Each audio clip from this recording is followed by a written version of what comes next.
I am your host, Michael Potato Mike McClanahan, and I will be your host for the entire evening.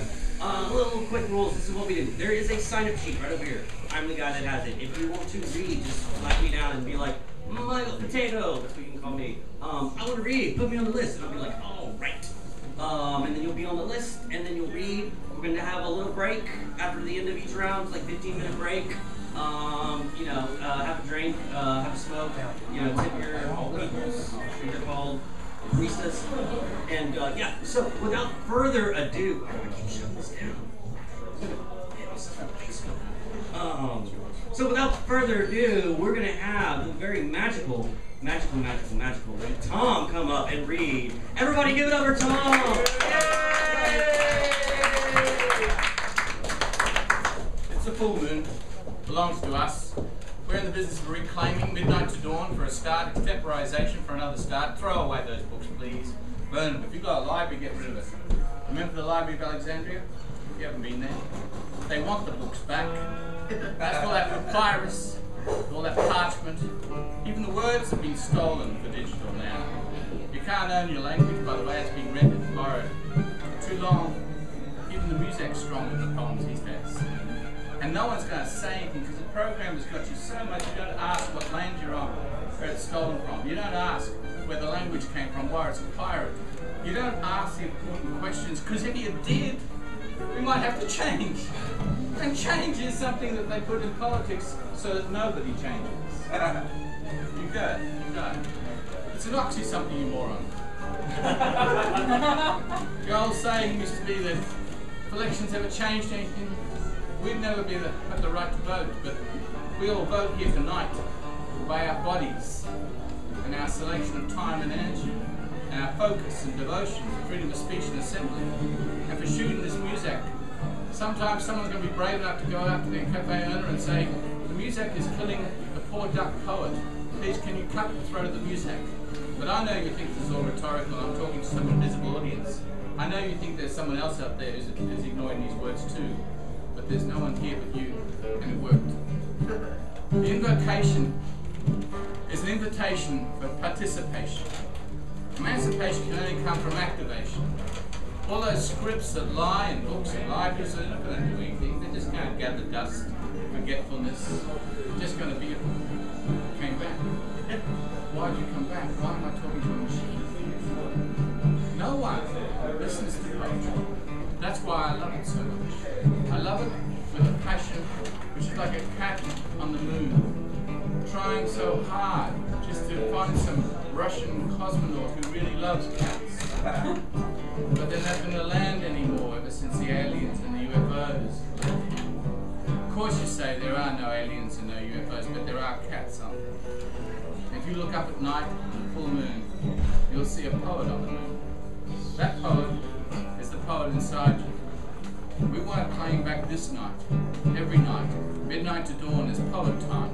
That's a time that isn't linear time. It's stretched time. It's hallucinogenic time. It's too much coffee time. It's I'll have another drink now and stay drunk forever time. It's a different version of time. And you can't own it, can't borrow it, can't lease it, because it was never ours to steal anyway. But this is your time. This space tonight, you voted.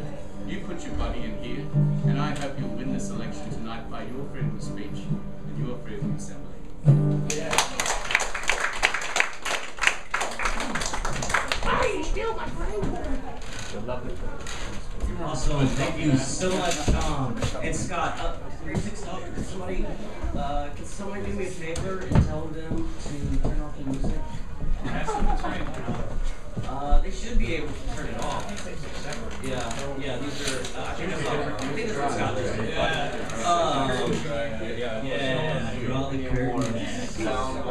does. So, anybody that's just joined us, if you want to read, let me know. Yes, what is your name? Dylan. I can do that. Dylan was an X, right? Sure. I still spelled that somehow wrong. All right. Okay, so coming up next, thank you, Scott, for doing that.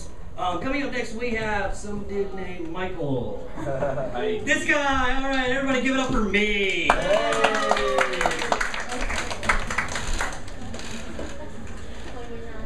I like having that power. Everybody clap for me. Oh wow, you already did that's fine. All right.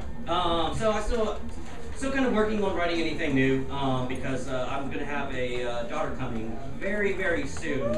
And thank you. And everything that I want to write about is about this one particular moment. It's gonna be the first moment that I hold her in my hands. And so I'm kind of waiting, and I've got all this stuff that's going to come after that. So y'all won't hear that until y'all see me again, which is probably going to be January. But this, I wanted to find what the mood that I was in at this same time. So this is what I wrote last year around this time. And actually, it's called Before the Lights Go Out. And it was about how when I was little, I used to always have to sleep like at my parents' bed, like on the floor, like right next to a door with my sister because I was afraid of the dark. And that's something that always sort of brought me together with people was this fear of the dark. This is Before the Lights Go Out, a poem about death. Before the lights went out, we told each other, I love you. Those words became our wards, our incantations of life against night. Before the lights went out, we would make each other laugh. We would push back our bedtime with spiteful, sleepy-eyed humor. Before the lights went out, we would tell each other stories. We would relive, and we would enliven, and we would relish as much as possible. And before the lights went out, we always said goodnight, because this has been a good day, and this will be our good night. Thank you.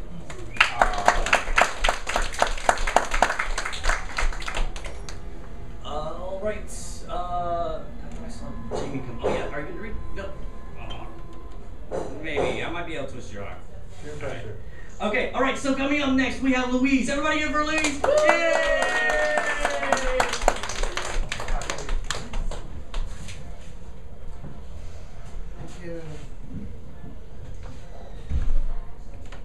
We went to see the leaves. We went to see the leaves as if we had none of our own. They are more colorful in the Northeast, gaudy even compared to our dull hues. They run from red to orange in Massachusetts to solid yellows in Maine. Our Texas trees are subtle, except in the lost maples. All my life I have pretended to see the fall and longed for New England, a land only of dreams.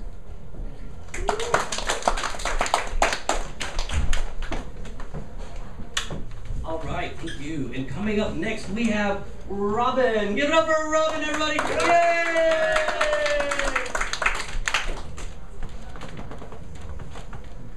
It's a little bit late, but I'm still reading my Halloween poems. And this one mixes some Day of the Dead imagery with a Zen koan. A beautiful woman leads a skeleton over the river to South Boston. I am shocked and shaken. I left the skeleton on Riverside Drive, she says. Are you still carrying death? Thank you.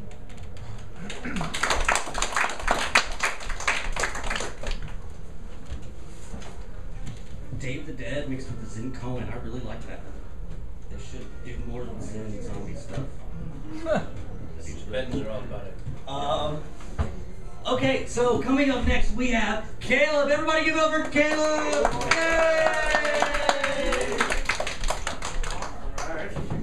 Hi, everybody. It's been a while. It's good to be back. To say a little bit about this, this is something I wrote previously last year, and it was kind of a time where just figuring out I needed it to head on a different road. So it was kind of my perspective on it. And I called it 445. I could tell you all about how the ground beneath me is the very detail of everything that I've walked so far. There is no room for thought, but if you would stay and listen, I could swear I felt every last window with my determined hands. There is no time quite like the present. If you someday could hear the very weight of yesterday, wishing anything for a future reassurance, don't even let it in. If you must crawl, turn back the time as many times as you may need to. But if I have truly been honest, I've never walked there before myself. If nothing else, though, run from your weary fingertips, who all this time never took no for what it truly is. Truth. You are truth. In everything I once imagined. I am free. Cross my heart to infinity. I will find my way back home. It won't be long now.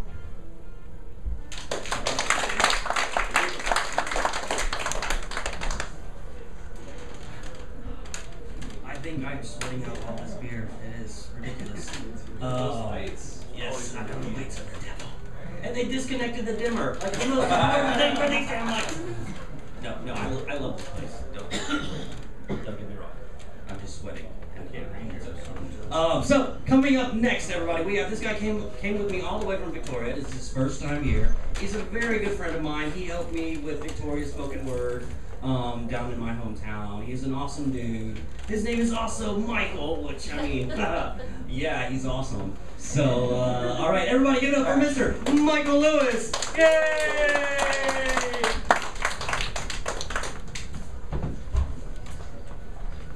Alrighty, this is a little personal experience I tried to put into words called sensibility. She is dead. In a small town, even everyone's pets know it. The gas station attendants carry on with their lewd lives, and football games will always draw the most attention. I think I could have stopped it had I been a little bit more of a cowboy, or if I'd been more involved in all their lives. If I insisted on taking her away when she was so candid with me with all her problems. Instead, my excuse to myself was I didn't live there anymore, and I had to drive back. Maybe if I'd just been a little bit more involved in the conversation that night, I think I could. If I'd been different, wise, or calm, I think I could have charmed her back with me. The right timing, or a smile, a proposition, a promise, a confession, a demand. But every hour of that night is gone, past. There's no doubt in the pets' minds as they whimper, bark, meow, neigh, sing, burrow, and consume mice. Children walk to and from school on that street. Her family continues life on, breath by breath, as if missing a lung. Her mother, so jaded, but always grateful, filled with gratitude when little crumbs of help fell beneath her feet. She enjoys the concept of hope. So much change, emotional interpretation, but the sun, unaccustomed to anything else, goes all the way down.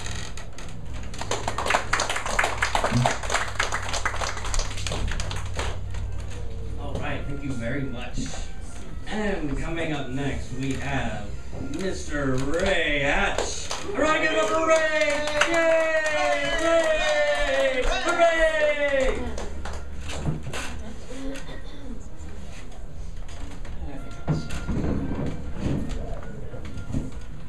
Yesterday morning, like probably a good many in the room, I was sitting having my coffee and having a post-election hangover.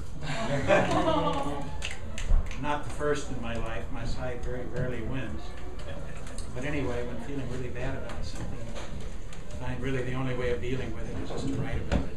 And this is what I call a post-election rant and a modest proposal.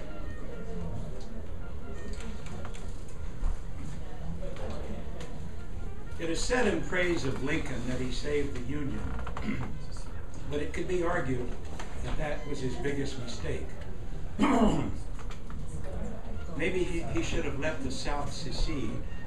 The rebels were beaten in war, but they have remained forever unreconstructed. And what they failed to win by arms, they have carried out by other means. They managed to enslave us all with their discredited ideals and force their backward will on the rest of us, making us trudge forward, weighted down by the malignant freight of hate and intolerance, unable to free ourselves from their ongoing war waged against blacks, browns, women, gays, and everyone else not of the white male aristocracy. Look at the Congress. Look at any presidential election, and you see the weight of the South dragging us down. Had it not been for the South, we would have been spared Super Texan Lyndon Johnson and his insane war in Vietnam. True, he had his good side, and he accomplished many good things, but try telling that to the Vietnamese, 2 or 3 million of whom were incinerated by napalm. We would have been spared Nixon and his gang of criminals and their multiple crimes against humanity had it not been for the Southern strategy. We would have been spared the Reagan onslaught on the poor and working classes had it not been for the mostly Southern moral majority and other hypocritical creeps slithering out from under their rocks to inflict their hate on the land and its people.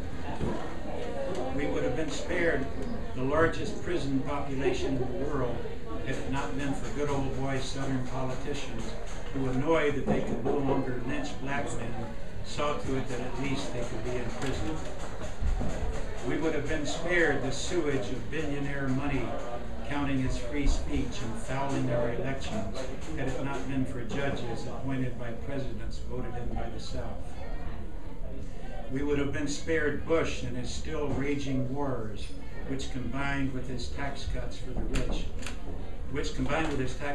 rich, have bankrupted the country, perhaps forever.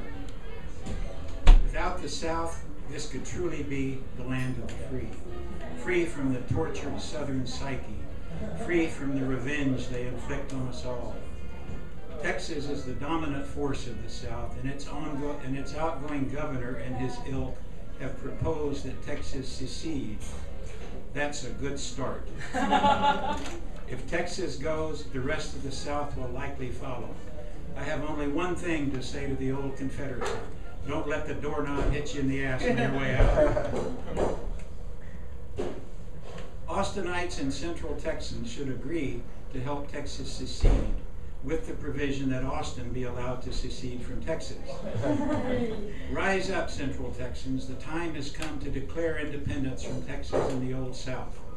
Let's have a plebiscite, and precinct by precinct, let's vote on who stays with Texas and who becomes part of the new city-state of Austin. Let's make Austin weird again. Let's honor the symbol of Austin weirdness, the armadillo, by placing it on our flag. What else should be on our flag? Something to indicate that the city-state of Austin is inclusive and that only racist, bigots, polluters, and warmongers are unwelcome.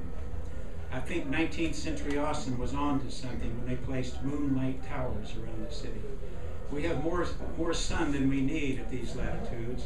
What we need is the softer, reflective light of the moon. I suggest that at the center of our flag, we superimpose a green armadillo on a full moon.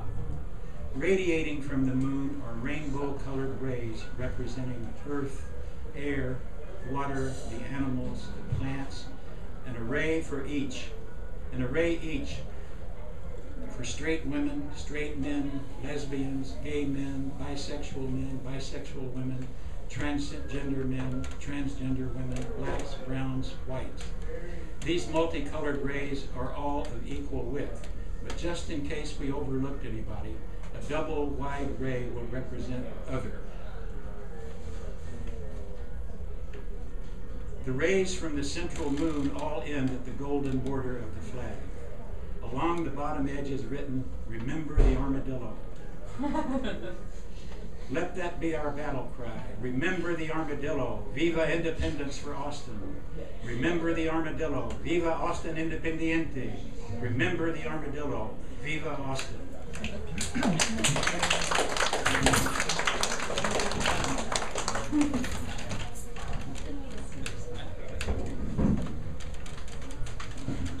That's awesome. True story, when I was a kid, my dad would take me to do armadillo racing. Have y'all ever heard of that? Yeah. Yes. Yeah, they have an armadillo fest down where I'm from, and we would go out real late and look for armadillos, and then they would race them. It's exactly what it sounds like. It's a lot of fun. So, all right, coming up next. Oh, wait, quick, since there's been a lot of new faces coming in. Anybody going to read that is not on the list? All right. I don't even remember my own name sometimes. That's why I call myself Potato, because I can remember Potato. So, coming up next, we have Robin Blackburn. Everybody know Robin? Yay!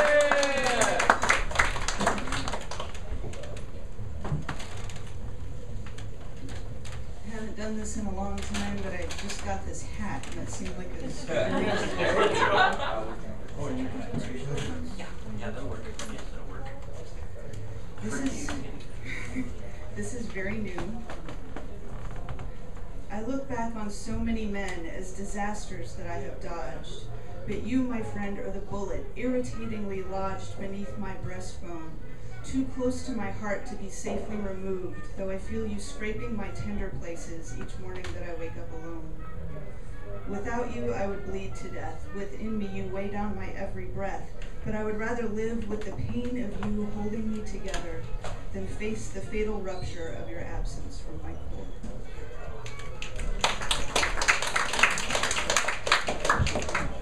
And now something completely different. A very old Thom. Fat businessman, my mother wants me to marry you. You look like a man who can take care of me. You look like a man who can meet my needs, she says, fat businessman. You talk about your house and car because that's all you really are, fat businessman. You cringe when I spout poetry or listen to Led Zeppelin 3, and my mother wants me to marry you. You don't smoke and you don't drink, you don't like books and you don't think, fat businessman. You say you'll give me everything if you can bind me with a ring, and you don't even get the Tolkien reference. Yes, you look like a man who can take care of me. You look like a man who can meet my needs, and my mother wants me to marry you, fat businessman. Wow.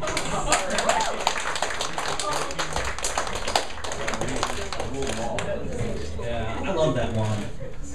All right, everybody. All right, we're gonna have Mr. Scott coming up next. Everybody, give it up for Scott! Yay!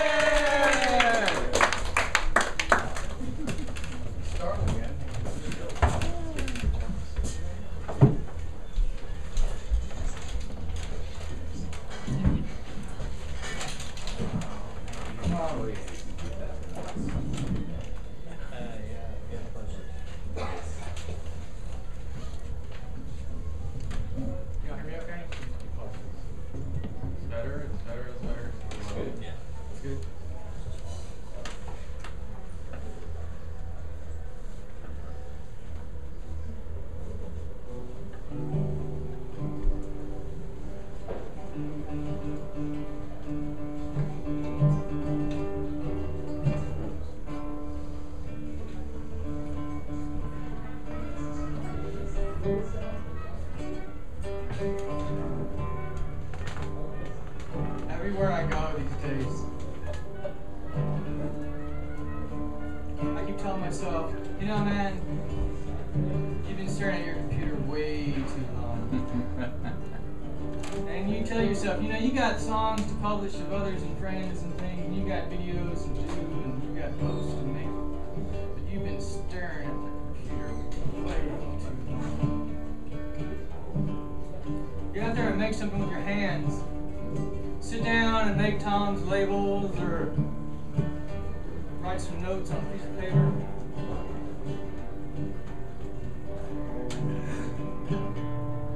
Get out to an open mic and hug a friend. Hug all those people you just haven't seen before. 'Cause they look like you. is also familiar. And I don't mean I was here last month, and I don't mean there's a full moon above us in those clouds.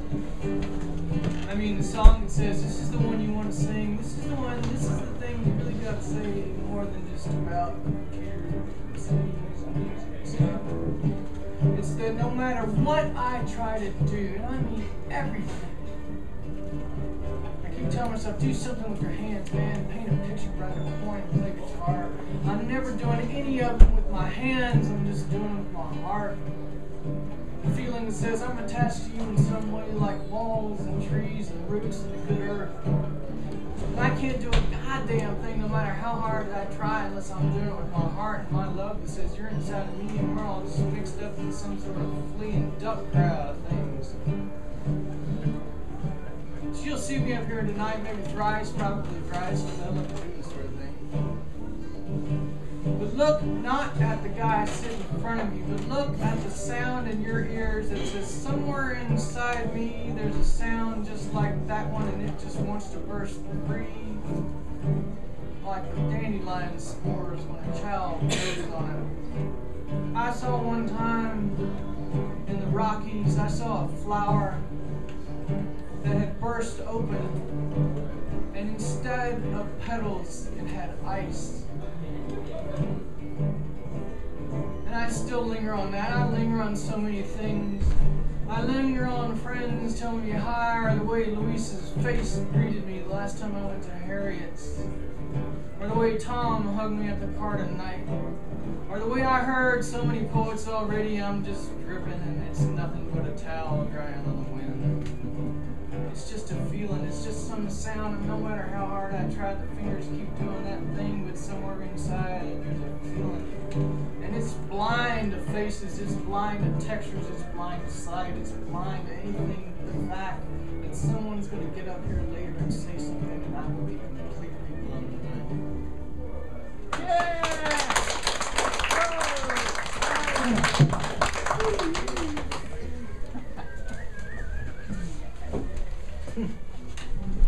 All right, thank you so much, Scott. All right, coming up to the stage next, we have Mr. Jack. Everybody give it up for Jack. Jack!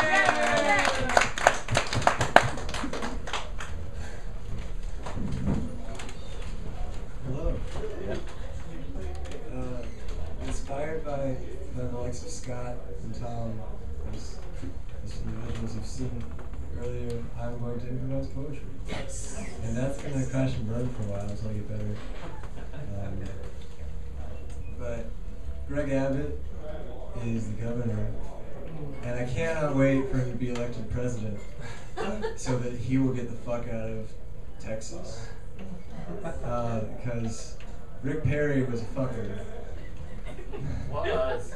But then he got glasses and it got better. And now he's moving away. Now he's gonna be Secretary of State or some shit.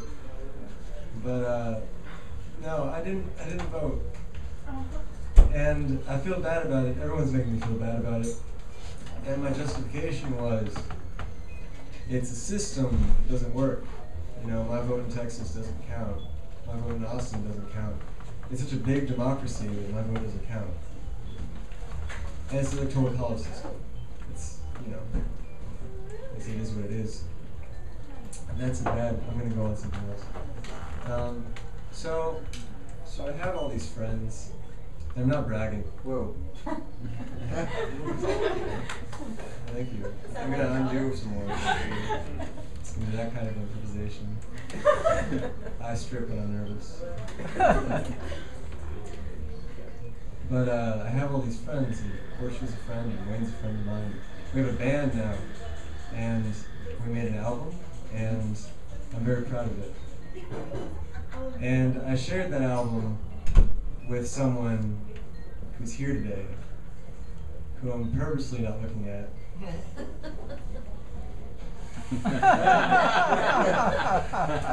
And she really liked it, and that made me feel good in a way that I can't describe, and so I don't know why I'm talking about it. But you can't describe anything, can you? Words are just words. You know, some people call bad things disasters, and some people call them September 11th, and some people call them 911, and some people call them yesterday. And I've had days like that. And I try to translate that into art, I do. But it doesn't help, it just puts a thumbprint in the wound. But I keep doing it. And I don't think it makes me better. I think I'm a lot worse. My therapist thinks I'm re-traumatizing myself when all the shit goes down. But I keep doing it, and I ask myself why. Why do I keep reliving these horrible moments and just making them into something else? And I think the reason is because I get to share it with people like you. I mean, you've all had your sorrows, you've all had your moments of joy. And no one can tell you that you didn't. You know, there's like a pissing contest now to see who had the worst life. Have you ever experienced this where you're talking about, my day was such shit. Oh yeah, what happened? Well, someone spilled coffee on me. Oh yeah? Well, and they'll say something much worse, and then someone else will say, oh yeah, well, I can't afford coffee, right? I don't know. You know. But it's a pissing contest, and it's not good. It's not good for you. Because everyone's experience is valid. And that's something that's hard to realize sometimes.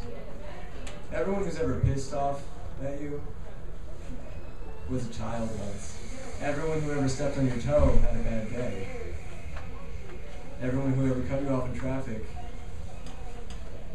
some of them have daughters, some of them have sons, some of them have appreciated a sunset in a way that changed their whole life. And I don't know, I think I relive my bad moments so much because I'm reminding myself that I'm just like them, and that they're just like me, and that there's something worthy about experience regardless. And I'd like to end this with a quote. I'm a hobo, I'm a boxcar and a jug of wine, and a straight razor if you get too close. Charles Manson. Oh. All right. Ended it with a Charles Manson quote. I like it. All right. So coming up next, we have Horseshoe. Everybody give up a Horseshoe.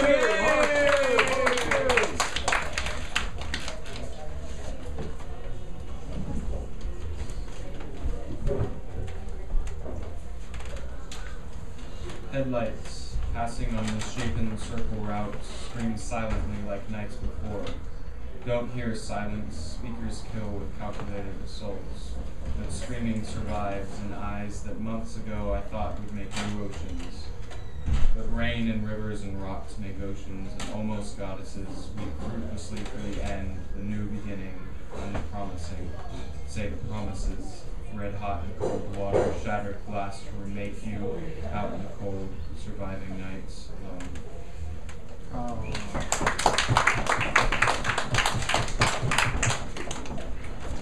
All right, thank you.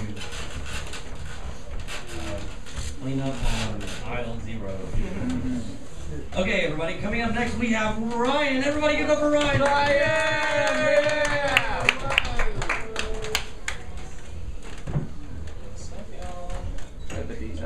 Alright, this one's called Omnipotence. Full-time? Sure. What began as ignorant bliss has transformed into a raging leviathan. Take it all and throw it away. I'm here to stand and I'm here to stay. Nothing you can say will sway me from incarnate protege. What's curious about this life is that with the entire struggle and all the strife, we emulate marvelous magnitudes of ascending human spirit. Bold, intuitive, innovative ideology is the definitive proponent of a progressive path. I use 4-syllable words when I could use 2-syllable words, and I like it. In fact, I encourage it. To tax one's mind is synonymous with shattering boundaries. In fact, I use the word shattering because that's the feeling I get when I learn something new. A cold, reflective veil shattered by a mere thought, by a powerful, inquisitive process of cognitive direction. Innumerable atoms comprised of innumerable subatomic realities, realities that make up our own by illuminated projection. This is our structure. In all its magnificence, we are the ones who bear omnipotence. Give life your own meaning, and the rest will follow. Do this, and I promise that life won't seem so hollow. Now that I've confessed all that I know, I continue to learn, and I continue to grow. Thank you.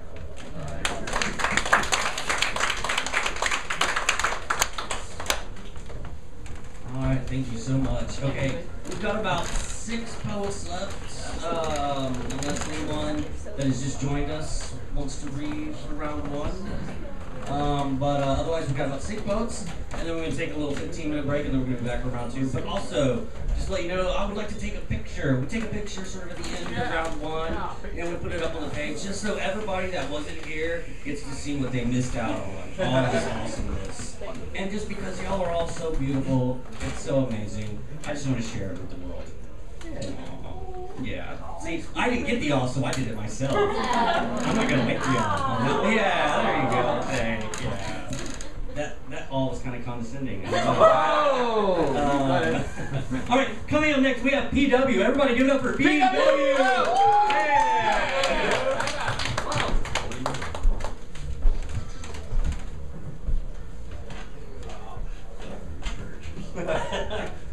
Hallelujah, brother. Praise the poet. Jack Kerouac said, one day I'll find the perfect words, and they will be simple. Thom is improvising with Sam Marcus. His vocal was there. Wow. It's a great crowd. I love it when we act together like this, climate controllers. My name is P.W. Covington, and this is not a slam poem. This is not slam poetry. My way is the page, and the page is a stage. The truth is the way. The word springs from the page, and the lights in the crowd are too loud to allow the subtleties of mine to rewind and to find that the spirit of the poem flows in spite of the rhyme. Beyond the poet, beyond the night, beyond the fight after the might, far beyond the bite of our second sight's flight. My stage is the page, my glory and doom on late nights, in your room on a stand near your bed, silently waiting for you to open me up. Whispers and shouts, bound and collected. The stage is my page, the director is you. No cheers or applause can make truth more true. This is not a slam poem as I read from the page, because my mind, it will fail, my memory will lie. As showmanship dies, it will wither away, and the sun will rise. After every night's dream, we will open our eyes. Vanities that burn beneath our disguise. And I've been living too long to expect any kind of prize, except for the page. The page will survive. The page is my stage. This is not a slam poem. The stage is my page. The page is the stage. Thank you.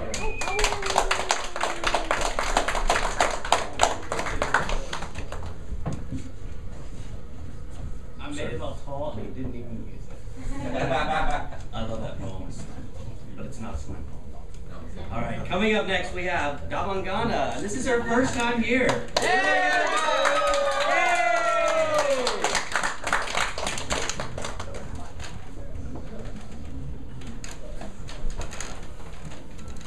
Good evening, friends.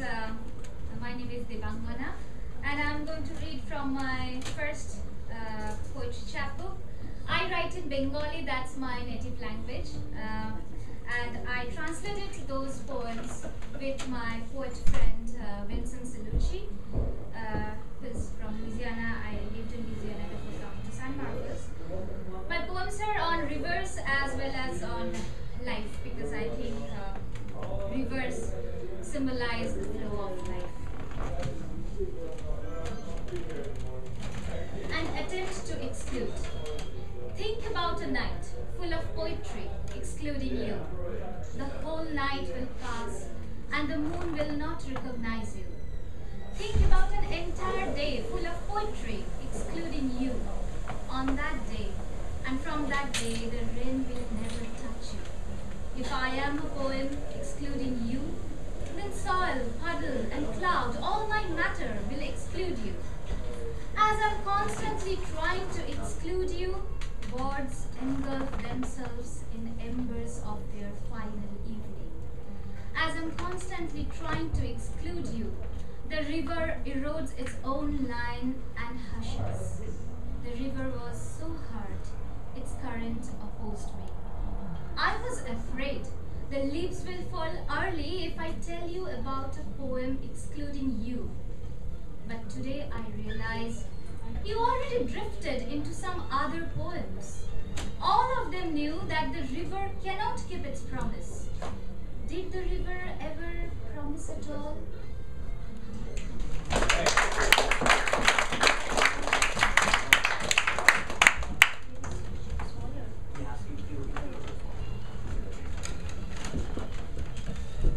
Come back, river.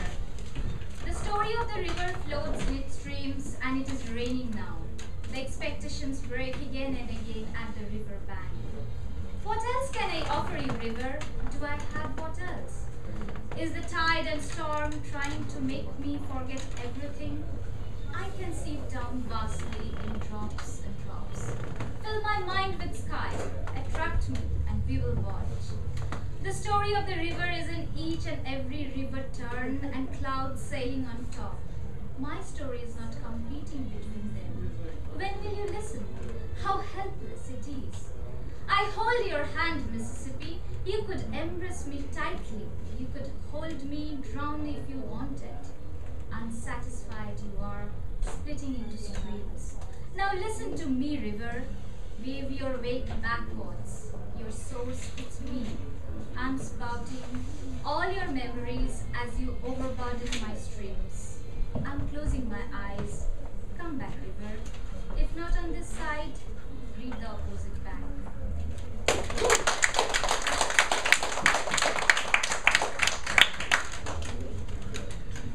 All right, thank you so much. All right, okay, after this poem, we're gonna have 3 poets left, and then we're all gonna take a picture. That's what we're gonna do. And it's gonna be great, and it's gonna be lovely. So we're awesome. All right, so coming up next, we have Rachel. Everybody give it up for Rachel! Yay!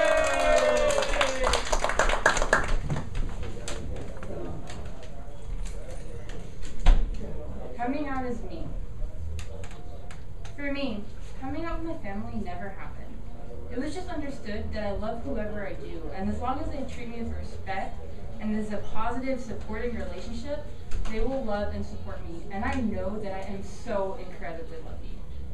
We live in a country where 40% of homeless teens identify as LGBT, but yet LGBT teens only make up 10% of the teen population.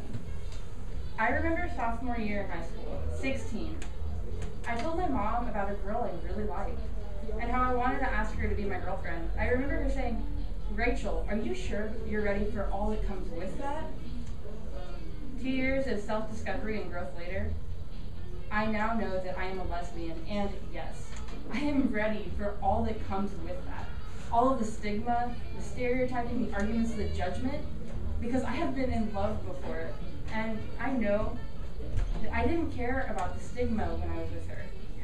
With her hand in mine, the stereotyping didn't matter. Arguments with people over your sexuality tell you more about the other person's character than reflecting your worth. People will judge you on literally anything. Love who you love, because it is so worth it when it works out. And even if it doesn't last forever, love is something that can bring so much joy, and regardless of your gender expression, identity, or sexuality, you should be able to experience that. Yeah.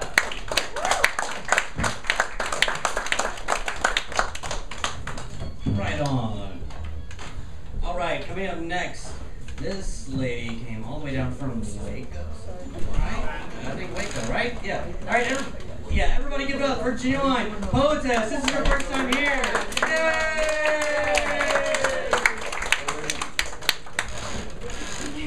Thank you so much for a warm welcome. I didn't come all the way down from Waco tonight. I'm here for a conference but I love to visit open mics wherever I travel. So, it's good to be here. On the day you died, we wept. 1,000 oceans, our sea of sorrow swallowing the earth whole. The moon went dark, no more light to reflect, stars silent, no more song to sing. Rocks and trees too mute, leaves still, no more rhythms to dance. An eerie hush fell over the whole of creation, for no more were there words coming from the deep. No more were there sonnets to whisper love into wakening hearts. No more were there rhymes to whisper love. No more were there rhythms to bubble laughter into bellies. No more were there lyrical lessons speaking truth into dark. No more were there free-flowing verses to give sound to our stories and volume to our voice. For when all of the artful phrases had ceased, so too came the end of every pulsing, throbbing, quivering breath. For with the death of poetry came the loss of life.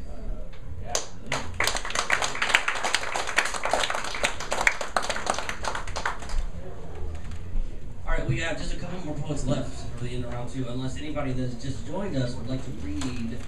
Any of y'all that just come in would like to read for, yes, what is your name? Raven. Raven? Raven? Raven. Yes, I think I still heard that correctly. We'll find out. All right, so coming up next, we have Dylan. Everybody, one more. Yeah, what's your name? Tony. Tony. All right. All right, coming up next, we have Dylan. Everybody, give over Dylan. Yeah. All right. You didn't slam the door on me. You didn't hit me. You didn't scream at me. No. You laid in my bed and we cried for 3 full hours. And we told each other every possible thing we could think before you had to go. Before you packed up your things. Before you silently kissed me goodbye. Before you walked out of my life. You were a ghost. Something I only knew. Something only I could see. You were gone. You closed the door gently behind you. You held me tight. You fumbled with your words. You are a ghost. And yet, as each day passes, your silence slams me against the bathroom wall. Your absence reminds me of the emptiness within myself. Your progress sets me stumbling back. And I reach for your things.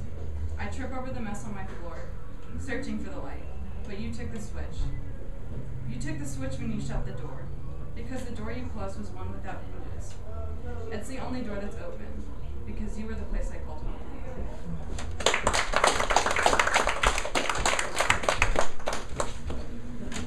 Thank you very much. All right, coming up next, I just looked at the list. See, that's how bad.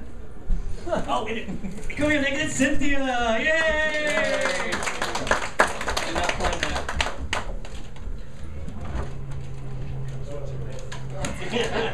Thanks. I love you. You know that.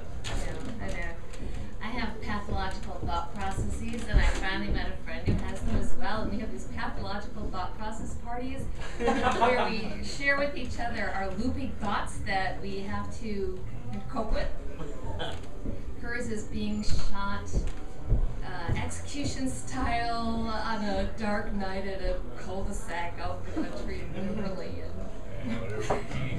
Anyway, I guess you have to have pathological thought process to understand what that's like, to have that thought intrusive in your life. Anyway, here's one of mine. Watch a sleek black panther pace in a cage and dream of how that cat, its muscles would move in a full-out run. Dream of how it must feel to be on the ground with the cat's jaw on my neck, its nose pressed against my cheek, eye to eye, face to face, with pure instinct.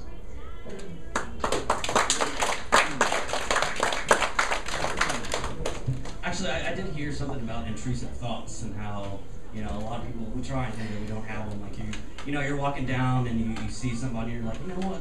What would happen if I just pushed that person down? Just right now, just push them right down into the street. But we don't do that because most people are like, you know what? No, that'd be messed up. Yeah, so I'm not gonna do it. Michael, you want to come to our next party? Yeah, I think I'll fit right in. Okay, all right. Coming up next, we have a Raven. Everybody, give up a Raven! Yay!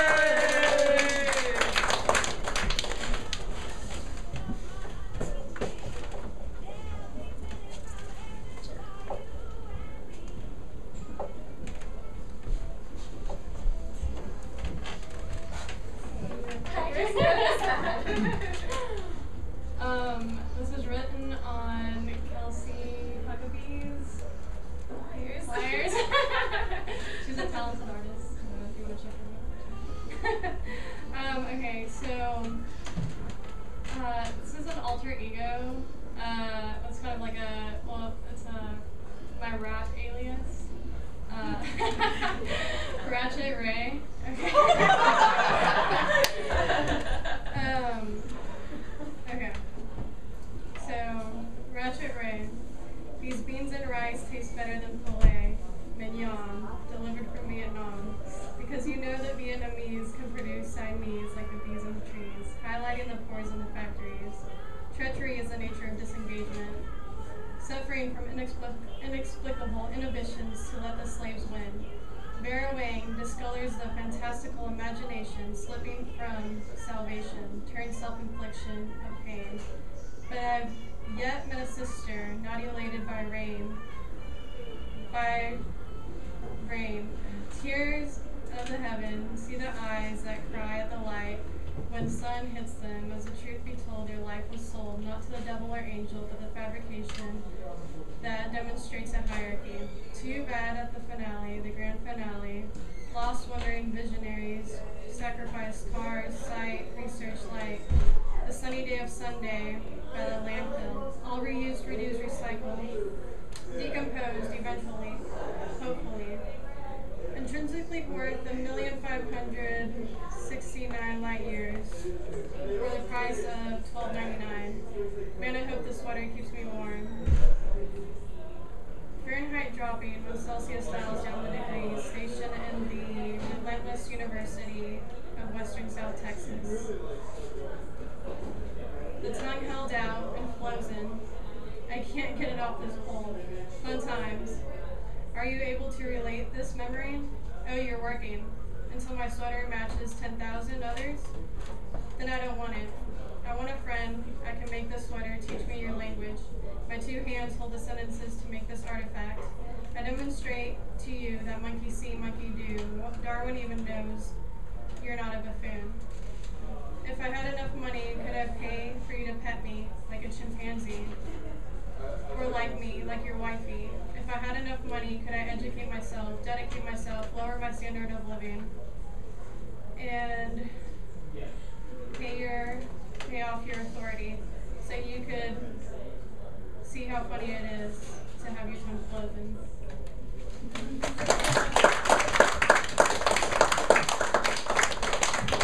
Alright, y'all, give it up for Ratchet Ray. I'm never gonna forget that. Unless I'm gonna forget it. Alright, this is gonna be the last poet for round one, and then we're gonna take a little 15-minute break. But right before they do that, I'm gonna want a picture with as many people as we can get up here, so I can put it on the page and make everybody jealous that wasn't here. So, coming up next, we have the last poet for the round one. Everybody give it up for Tony!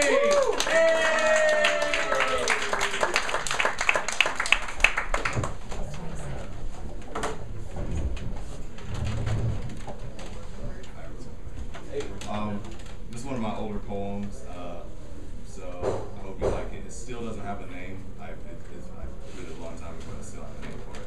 Come up with one, let me know, and I will make sure that I will co-sign your name on it.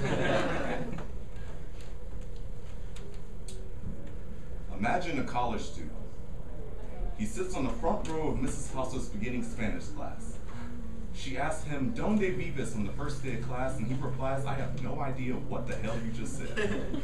But he knows what it feels like to be misunderstood. Imagine a freshman in high school, who sits in detention for telling his teacher Pythagoras is an asshole and how is he going to help me with my music? Because music is his vitamin, his temptation. Why don't you come back to my paradise, baby, to my paradise? Because in his paradise, that song plays on repeat. Eric on repeat. Imagine a 6th grader who sees his first D on his report card and all he can think is, damn. Imagine an elementary school student. Attention deficit has them wondering how many flies are in the boogers in the teacher's high school lunch this morning. Sure was. I remember she fell last week. And looks down at his knees and stops laughing.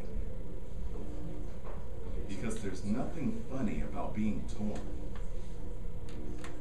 Imagine a 3rd grade student who doesn't play at recess this time because last time he was pushed down and called midnight. You see, the first thing that they call you is midnight. Imagine a 6th grade student who sees his first D in detention, and who sees his first D on his report card, and all he can think is, Dad is not going to be happy, and dying may feel a little better this time. You see, Dad is dangerous. Dad dances with his hands. Dad discourages disappointment. Imagine a freshman in high school who sits in his own paradise because in reality he is either singing or fighting. He understands the Pythagorean theorem, a squared plus b squared equals c squared. Abuse plus brokenness equals catastrophic. He is the side of a triangle that always comes up short. Imagine a college student who hides behind dry humor so that maybe people will see him as funny instead of awkward. He can't seem to get rid of his stutter, so sometimes he is misunderstood. His drunk alcoholic stepdad is dead, and he refuses to cry about it. He can't seem to get rid of his stutter. He sees that he's not able to pay rent this month, but none of that matters because for some reason, he decided to come to an open mic night. Because for some reason, performing in front of an audience of strangers makes everything feel better. Everyone is wearing black, all in black. And he wouldn't have it any other way. Take a look at yourself. You are everything that you have imagined. And you wouldn't have it any other way.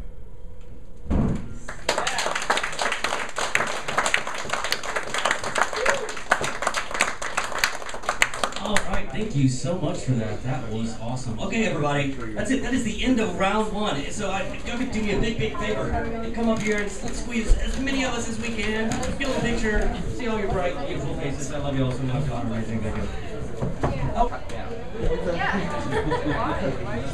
Okay, everybody, it is round 2. Oh yeah! I like your enthusiasm. Yeah. Y'all are awesome. All right. So this is round 2. If there's anybody that has not read, that would like to read, just let me know. Just tell me your name and I will put you on the list. It's that easy. All right. Starting us off for the beginning of round 2, we have Thom and Scott. Everybody hear Thom and Scott? Well, you see how we tried to address the present moment and failed incredibly because the music continued. And notice, if you will, the music has stopped and we are continuing. Is that not a small victory for the human race? Are all questions rhetorical? Are we here to respond or to actually emit? The frequency of life calls me, but I no longer want to live my life. I want to live a virtual life. I don't mean a laptop life. I'm no laptop dancer. Tomorrow morning at 10:35 a.m., I'll be at Barton Creek Cinema, where I shall see my fellow Antipodean with his new spectacular Interstellar. I want to live like a night crawl. I want to slip inside the cinema so my eyes can feast upon a visual world and no longer have to listen to the soundtrack of other people's impertinent music. Bottom line is, most of us, I speak for myself, are programmed. And we are programmed not so much like robots, but we're programmed by habit, by limits of vocabulary, by a world that says this is how you'll live because the elders have done it this way. Well, they died, and we're still partially alive. So we sing to what's left of us, reclaim the detritus of us. Don't waste your time on worrying about elections when you see around you the fellow victims and victors of the times we actually live in. If you still have a mind that you can use, curiosity you can abuse, people who will listen to you, you're 5 steps ahead of the rest of the pedestrians. Bottom line is, we're not just bicycles, we're not just walkers, we are perambulators, like the Greek rhetoricians, who would have this imaginary room where they would pick up Demosthenes with 1 pebble, and then they'd go to Socrates with a piece of hemlock, and suddenly Pericles, another Peloponnesian war, and suddenly they realize what verbal culture was for. It is to give the voice wings. When all the rest of the world sings in cages and pages on stages that no one hears anymore. You have ears, you have time, you have energy, creative minds. You are receptive like community radio stations, each of you beaming out on different frequencies. That's why we come on our pilgrimage from Austin to San Marcos to hear what you have to say. And you who come from Victoria and respond, you make it all worthwhile. Even that $2.74 a gallon. And I speak not of oil, gas, nor fracking. I will not distract you from the essential fact of your expression, but my ear is to the ground this evening, and my third ear is to the air. And the middle ear, of course, is for Jack, who is hosting next December, and his photograph was in ACL until they took it down because of all the abuse that people get from being free. And free is like cheap, only better. So that was a free one. The first hit is always free. The second hit is a kiss, a flower of innocence. And you of Rimbod, Verlaine, you of brothel and of alcohol, you of drug and freedom, you go beyond all this. Your words are flowers, and we came to hear your gardens. Thank you for being here.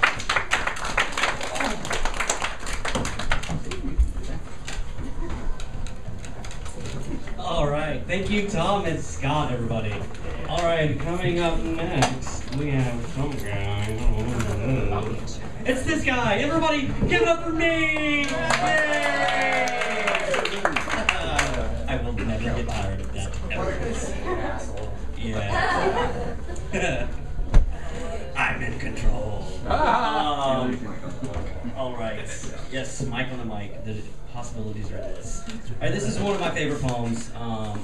This is actually part of a set that I perform with a band that's from Victoria that I absolutely love, but they're not here.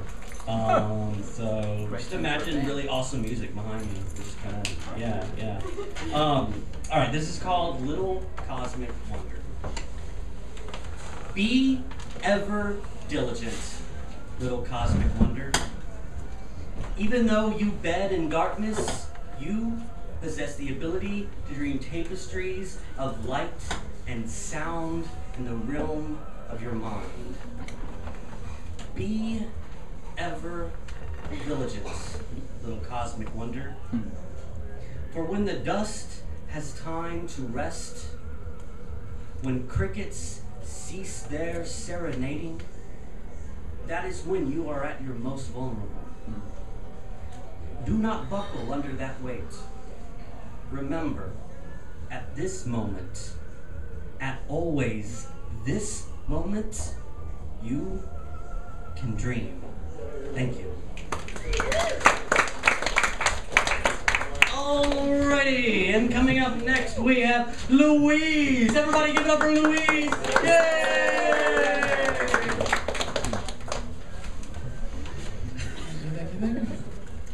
Two quick ones. A new voice. I speak, I sing with a new voice. A voice I discovered within myself, a voice to be heard and to listen to. A voice from the heart and soul, a voice unique and original, my voice and mine all alone.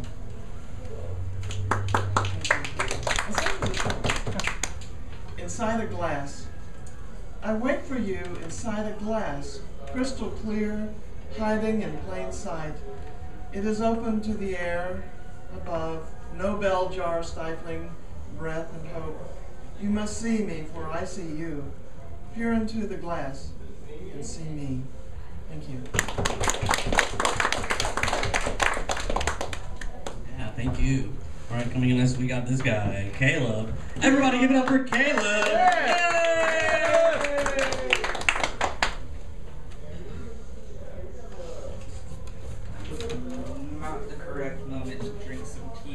really hot. Alrighty. So again, to kind of go back on the first one that I did, that was kind of my interpretation of realizing I had to turn on to a different road, so to speak. This one here is kind of my interpretation of realizing exactly where I'm going. Hello again. I would give anything to be home. I never knew that I would mean it, but I have always been right here. To the wind that never seems to talk quite the same. Sometimes I'll listen in, but I only see the echo of, I tried. Or at least I thought I did. To be on familiar ground, you can almost feel it down to your toes. Because no matter how cold it gets, sure, everything has changed, but nothing is different. Each day begins with a half attempt to stumble, and then without fail, feeling your legs beneath you for the first time, and it feels good to walk. Slowly enjoy the view from here and make certain not to miss. That having the choice to pick yourself up again, that is a beautiful thing. I once knew where I was, but never quite where to end up. And maybe it'll take another page to say I still don't. I once knew who I was, but I'm afraid certainty was mistaken. There is not a road too far to travel. There is not a temporary to be mistaken for a forever. A change of face. Yes, maybe it will take forever. But that is a mistake that I am willing to make. And I am coming home soon. It won't be long now. And I love that. Thank you. All right, thank you. All right, coming up next, we have Mr. Michael Lewis. Everybody give it up for Michael! Yay!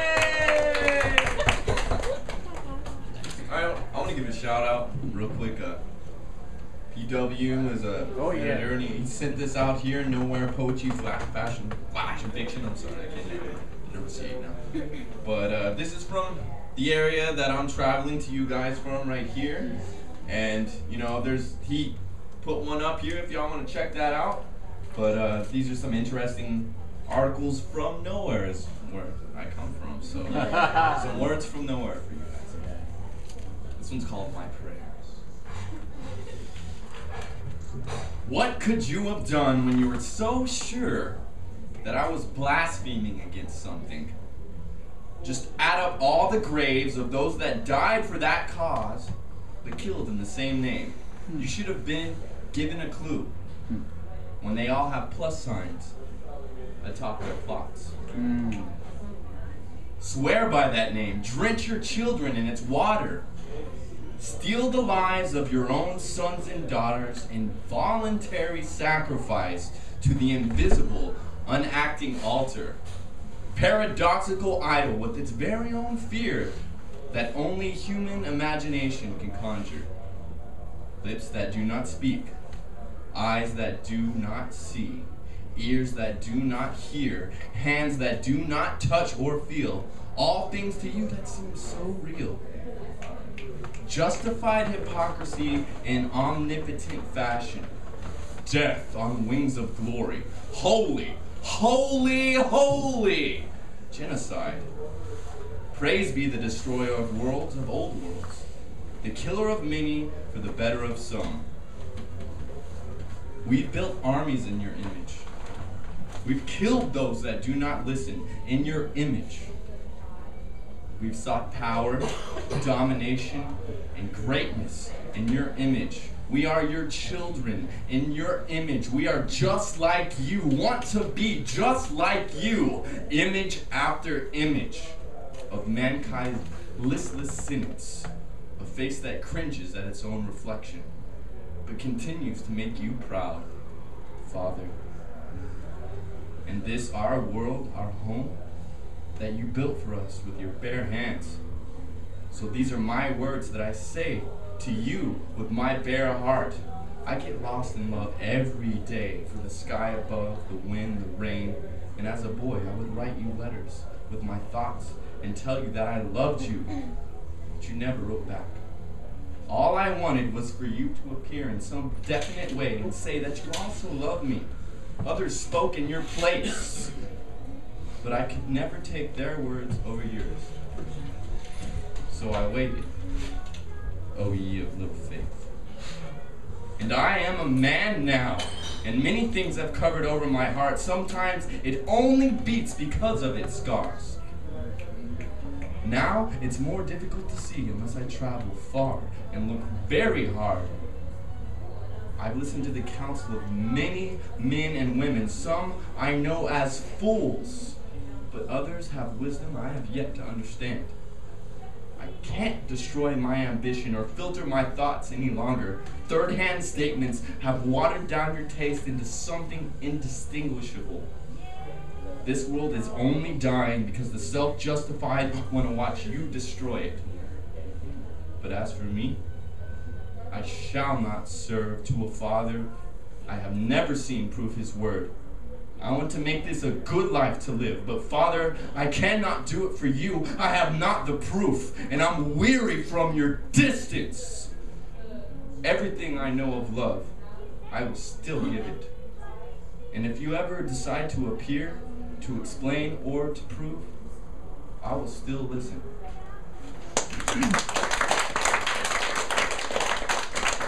All right, thank you.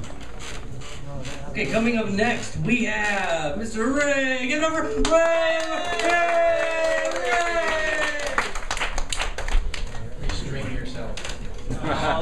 Ray! No, we weren't. Okay, this is one I started last week and my battery died only halfway through, so I'll start at the beginning again. It's called Divorce is Made in Heaven.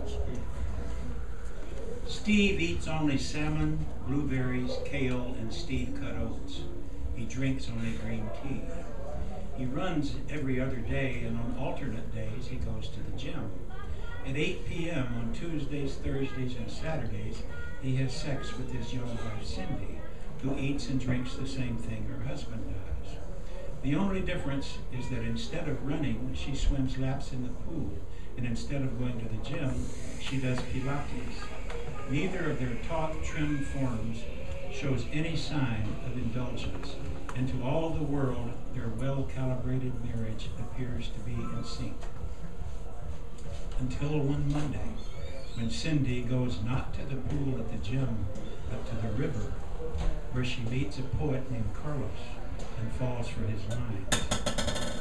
His habits are not so pure as Steve's. He drinks wine, smokes pot, and he's not averse to breakfast tacos. He said he even eats menudo on hungover mornings.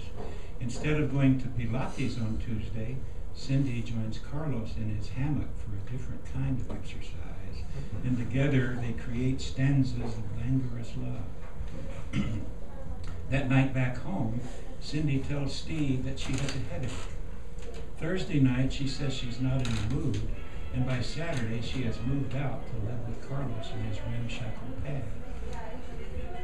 That night, they go dancing, something she hasn't done in years.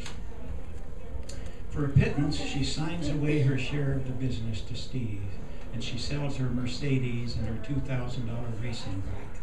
She donates her nice clothes and pricey shoes, as well as her spandex gear to Goodwill, in exchange for cutoffs, skimpy tops, and flip-flops.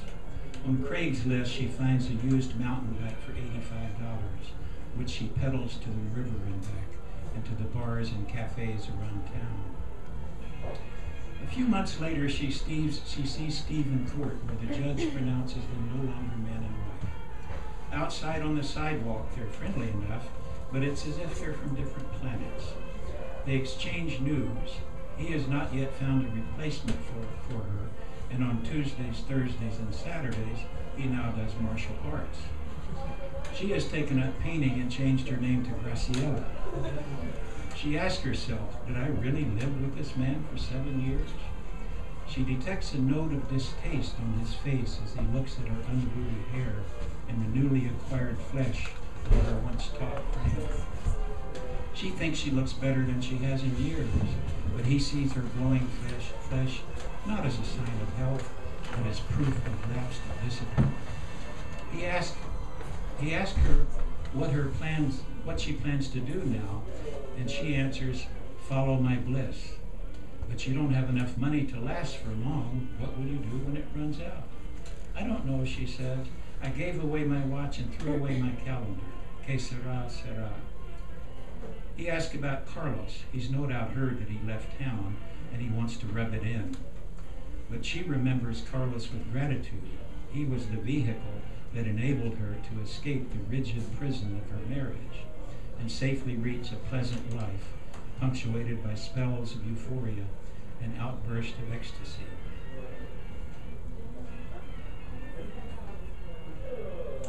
The thought that she might still be living with Steve makes her cringe. Gracias, Carlos, wherever you are. Que te vaya bien. She wishes Steve well and pedals off to the river for a refreshing swim.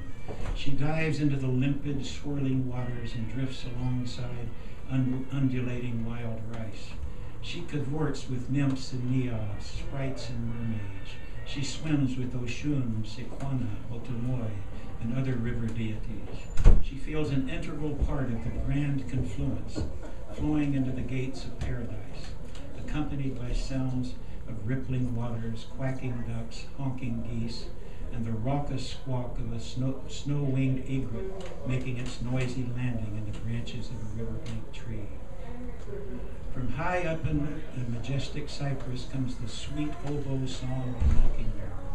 She shares the orgiastic waters with salamanders, crawdads, sunfish, long-snouted garbs, sunbathing turtles, and skimming dragonflies, with blue herons standing sentinel in the shallows by the shore.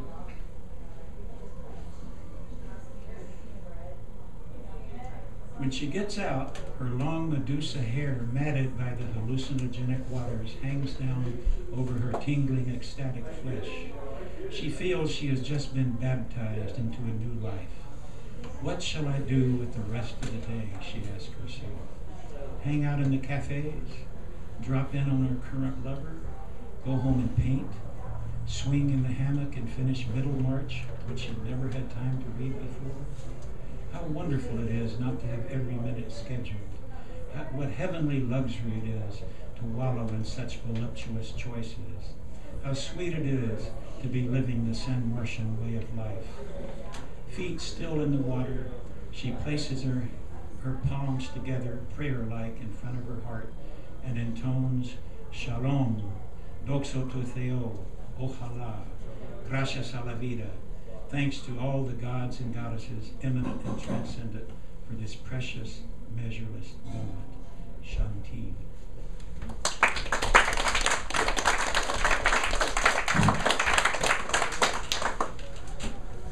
All right, thank you for that. All right, coming on, is Scott? Scott. There he is. There he is. I Great, know. Scott. Everybody give it up for Scott. Yay!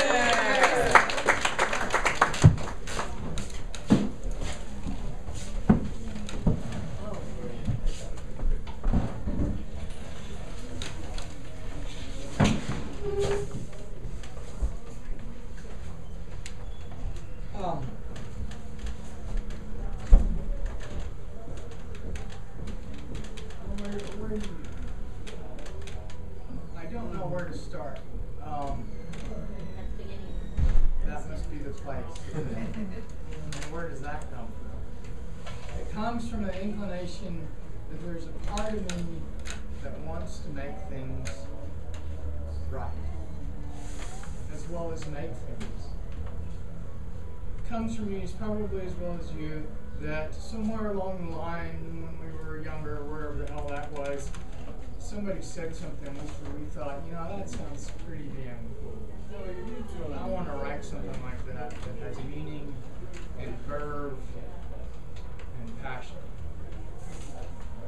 So we did. We wrote our first poem or something poetic. We said something that was different than anything we had said before, and it sounded so good. It felt just so right. So we kept going. We did more of it, more of it, more of it. Some for lifetimes. time, we've been doing nothing more than manifesting this feeling of joy and love. This feeling that I'm feeling now, this heartbeat, this feeling that says I'm alive, I care about everybody, trying to make it better, trying to stay so that makes sense, that brings freedom, that keeps us engaged, that can be played again and again and again. And I get further into it and I do more of it, and more writing and more publishing of other people, and more expression. And I come to this wonderful space of this to say this. Your life is your greatest poem you'll ever write. We spend untold hours at the computer or at the journals trying to write the best poem we possibly can, but how we live our life and how we share it and how we love other people and relate to other people and commune with others, that's the greatest poem we could possibly have. And it's the greatest poem we can live. And it's community. It's a sense of purpose, it's a sense of sharing, it's a sense of connectedness. This may not be so poetic, but I want to publish tons of it. I want to publish all of it. My email is ScottV@gmail.com. Send me your poetry. I have journals. I published 3 journals. I want to publish more of them. What y'all have said, what you've said, what you've said is brilliant. And maybe it's because I'm a poetry freak. Or maybe it's because I want to live a life of taking what's inside you and sharing it with other people, because I think you deserve it. Inside each one of you is this beautiful thing called, man, I'm alive, and I love to make sense of my world, and I love to flower, I love to blossom. I love to blossom. I love when the trees blossom. I love when blossoming blossoms. And I'm grateful. So to pay homage that the thing that connected me to my first poem, I continue to do so and continue to manifest joy. In the next several days, a video will go on YouTube that will be a video of this show and everybody in it. And you'll get to see yourself and see what you did and see how you reacted. And see that I wish I could pull the camera here and take a picture. Because y'all make the greatest poem you can possibly make in coming up the mics and living the life of poets.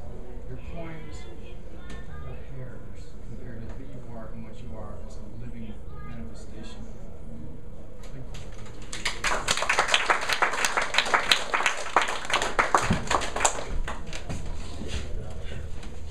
Oh, thank you, Scott. All right. Coming up next, we have, is he here? Horseshoe. Horseshoe. There he is. Oh, looking right at him. Everybody get on Horseshoe. Yay!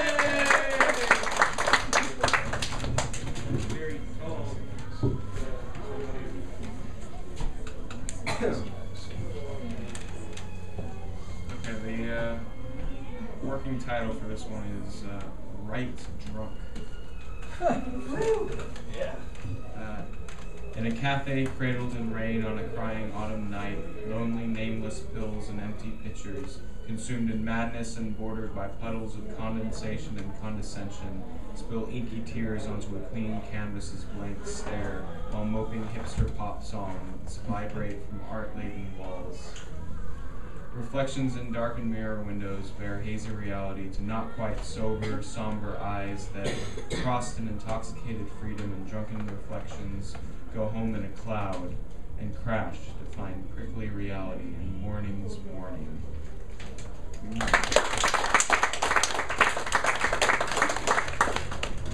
Thank you. That reminds me of one of my favorite quotes. I think it's Hemingway. It's right drunk, edit sober, yeah. Yeah, I had a feeling y'all would know that one. We're like, yeah, that quote's about me. All right, coming up next, we have Jack. Everybody give it up for Jack.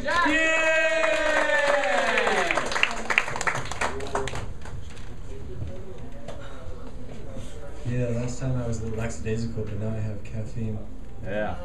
I don't have caffeine, I have sugar. This is just sugar.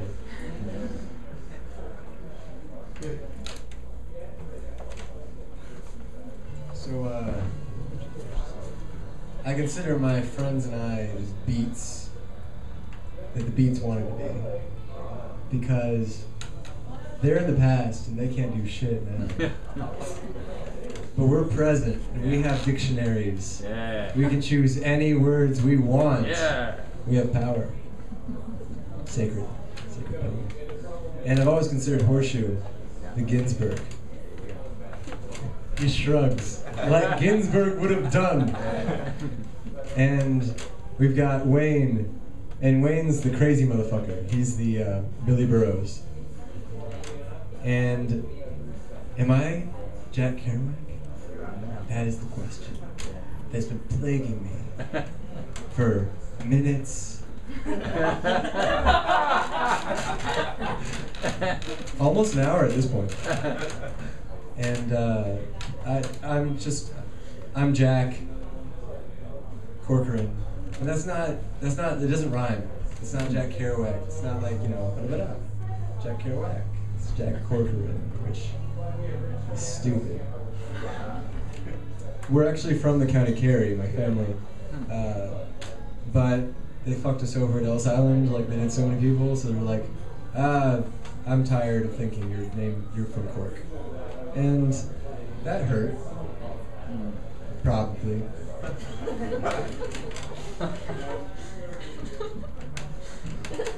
I'm not just a disembodied head listening to poetry from a curtain. As some of you may have believed up to this point. This one, I think, you needed. No. I'm a half-drunk demon, and I'm dirty dancing on the west side of town. I got scars in the shapes of maps. I got friends with names, but I don't know them. I've got art on my walls that was painted for me, of me, and the rest of the space is blank. I don't have sheets, so I sleep on blankets. And I step off every morning onto a sea of books that I've stolen because I want to be the one that doesn't read them. Because they're not reading that shit. It's got dust on it. But it doesn't have dust on it because I step on it every morning. And sometimes I'll have friends over, and I'll be like, I would apologize for my room, but I really don't care. And they'll be like, no, this is fine, you should see my place, which is a lie. Because I see their place, and it's like, it sucks. You have one shoe, like, on the floor, it's nothing. And they come into my room, and they step on King Lear, which is a good choice, it's a bold choice, as it is the biggest book. But only I know that there's a water bottle with the lid on it underneath, and stepping on that one is suicide, because you will spring, and you will fall, and your left leg will go like this, and your right leg will go like that. And I don't read these books. I haven't read a book since high school, but I used to read so much. I used to read Shakespeare. That was my favorite, King Lear, my favorite of the Shakespeare, because it reminds me of my father. And before that, it was Othello, because it reminded me of a girl I used to date. And before that, it was Hamlet, because fuck yeah. I mean, who hasn't read Hamlet? Don't raise your hands. I will judge you.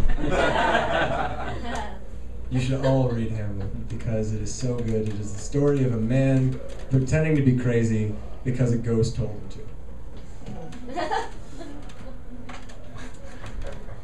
And then he murders a guy. I saw The World's Shortest Hamlet, by the way, short digression. It was like a production of The World's Shortest Hamlet. 7 seconds, a guy goes, to be or not to be, and they all stab each other. They just all kill each other and they die. It took slightly under 7 seconds. But what I'm trying to say is undiscernible at this point. I have words of wisdom. I have a dictionary, and I could cut out words and put them together. And I could only use and once, I guess, because and isn't in the dictionary multiple times. The. I think I would say, bless the earth and walk it proudly with every step. And I'm using and again. And do poetry, fuckers.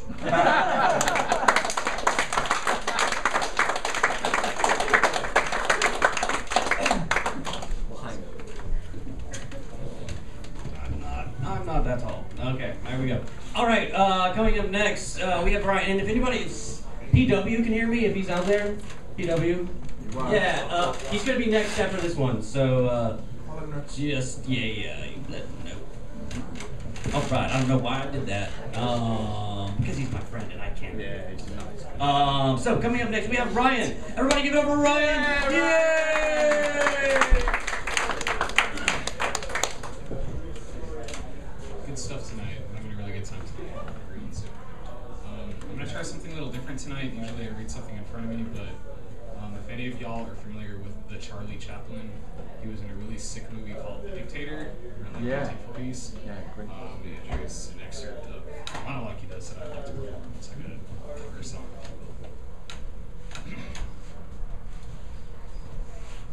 Don't give yourselves to brutes, men who despise you and enslave you, who regiment your lives, tell you what to do, what to think, and what to feel, who drill you, diet you, treat you like cattle, use you as cannon fodder. Don't give yourselves to these unnatural men. Machine men with machine minds and machine hearts. You are not machines, you are not cattle, you are men. You have the love of humanity in your hearts. You don't hate, only the unloved hate, the unloved and the unnatural. Don't fight for slavery, fight for liberty. In the 17th chapter of St. Luke it is written, the kingdom of God is within man, not one man, nor a group of men, but within all men. You the people. You the people have the power to create machines, to create happiness. You the people have the power to make this life free and beautiful, to make this life a wonderful adventure, that in the name of democracy, let us use that power. Let us all unite. Let us fight for a new world, a decent world, where youth have a future, and men can work, rely on old age and security. By the promise of these things, brutes have risen to power. They do not fulfill these promises, they lie. They never will fulfill these promises, they never will. Dictators free themselves, but they enslave the people. Now let us fight to fulfill that promise. Let us fight to free the world of national barriers, of greed, of hate and intolerance. Let us fight for a world of reason, a world where science and progress will lead all men to happiness. In the name of these, let us all unite. Thank you. Beautiful. All right, awesome. If you haven't seen the movie The Dictator, you should totally do that. Charlie Chaplin is, Great Charlie Chaplin. You can probably find it for free on YouTube too. Probably, it's an old movie. So yeah. All right, coming up next we have PW. Everybody go!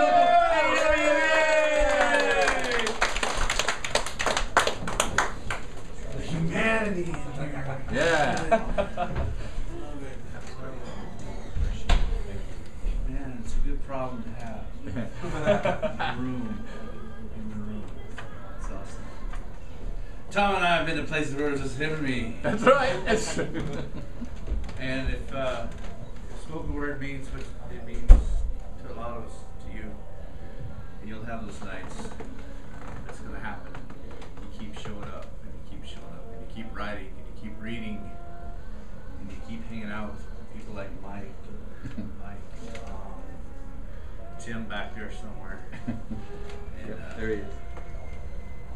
Excites me to come to San Marcos and see so much youth here. Don't let anybody tell you that your work sucks. Well,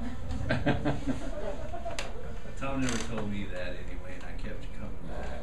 So keep coming back, keep writing. This is out of my second book of poetry. It's one of those things I don't read very much. Sometimes we put things in collections and we forget about them. Last time I was up here, I talked about the benefits of the page, but that's one of the weaknesses of the page too. It's called repression. For those of you that don't know, I do a little bit of mental health work. I'm a counselor for veterans, especially with PTSD and other issues. It's called repression.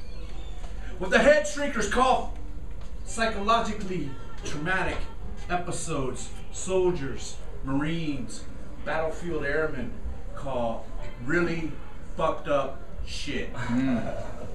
In clinics, And at seminars, they talk about repressed traumatic memories, forgotten from the conscious mind and recalled later through the miracles of modern therapy and healed by the magic of cost-controlled medicine. Yet anyone that's ever pulled a killing trigger or who knows the color of human bile spilt in the equatorial early dawn light will know that such things can never be repressed nor cured. There is not enough bourbon in Kentucky to drown. The reason I'm reading this is because what President Obama said to Mitch McConnell yesterday. There's not enough bourbon in Kentucky to drown. Not enough theology in Rome to explain. Not enough jail cells in Texas to contain. Not enough whores in Paris to fuck away what happens when heartbeats turn to thunder and hope to horror. A fool can only suggest repression, willful refusal maybe, but never for long. Even delusionary denial is more practically possible than blank impossibility of some subconscious repression. May such Freudian idiocy rot in the stench of its own fixations like child corpses left to rot on the streets of Mogadishu. Terror and horror and evil and dread ring true, while repression is wistful fantasy for those too weak to accept with sober minds and dispassion what those know and have been to the edge and leapt over. Those that now fill the shadowy shells of the undying dead. And here we are at Wake the Dead. Yeah!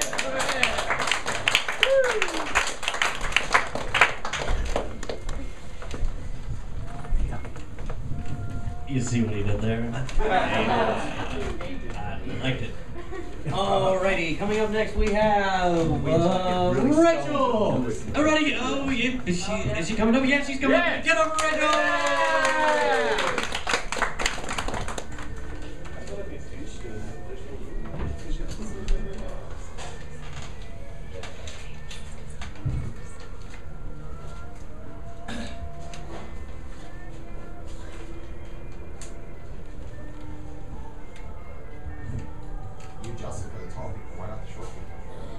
Because my mind's not as sharp as it used to be.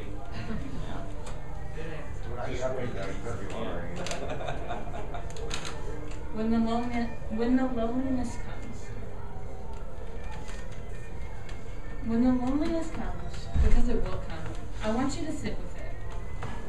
When it comes on Thursday, you finally get home, you're done with class for the day, but it's only 11. Put on Zumba and work out. Maybe dance the negative thoughts away. When it comes on Friday, and you get home and you're done with class, but it's only 10, remember that it's okay to take a nap, wake back up at 12, and then really start your day. I think I figured out that I'm just lonely, and that's okay. That's where I need to be right now. It's gotten easier than it was a month ago. It still hurts, but I know things worked out the way they did for a reason. When the loneliness comes, because it will come, reach out to a friend, have a Disney movie marathon, eat gummy bears and strawberry ice cream. Know that life is sweet, and eventually it will feel that way again. When the loneliness comes, because it will come, I want you to look it in the eyes and say, you do not control me, and today I will be happy.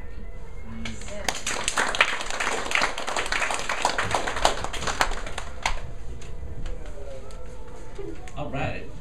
It shocked me when you laughed at my pain, and that's okay.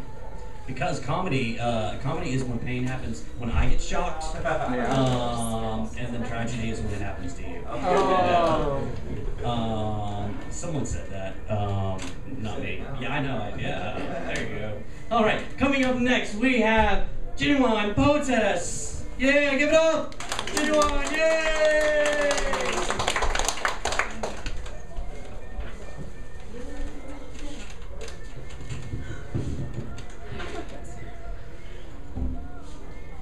I don't want to hear about how some kids thought it would be funny, ironic, or edgy to call their intramural team Ferguson PD. I don't have time to listen to excuses because there is no excuse, period. Today in Waco, Texas, in 2014, when students have access to an affluent, elite Christian institution of higher learning, I expect something from you. I expect a higher standard of consciousness, a higher standard of education, a higher standard of human being. I don't accept it was only a joke. I don't accept that they didn't know better. I don't accept any pass just because they were kids, because Andy Lopez didn't get a pass, because Michael Brown didn't get a pass, because Trayvon Martin didn't get a pass, because Oscar Grant did not get a pass. See, I know some of us are trying, swimming against the current of what has always been, and this is what is comfortable, and my respect is deep, and my gratitude is profound for every educator, social worker, counselor, artist, pastor, and poet, community organizer, who is in the trenches, who feels everything, practicing more than they preach, with nothing but frayed shoestrings and vision. But why are there only a handful? Why in this self-identified Bible Belt is conscious compassion not the norm? Why is hate and fear and racism and misogyny the standard practice, the modus operandi? It just isn't computed. I don't have the cognitive acrobatics to contort my mind into some kind of understanding. It's someone else's turn to listen, to bend, to become uncomfortable, because right now, I'm done. Not it. I'm angry and I will not apologize for it, and I will not stand down.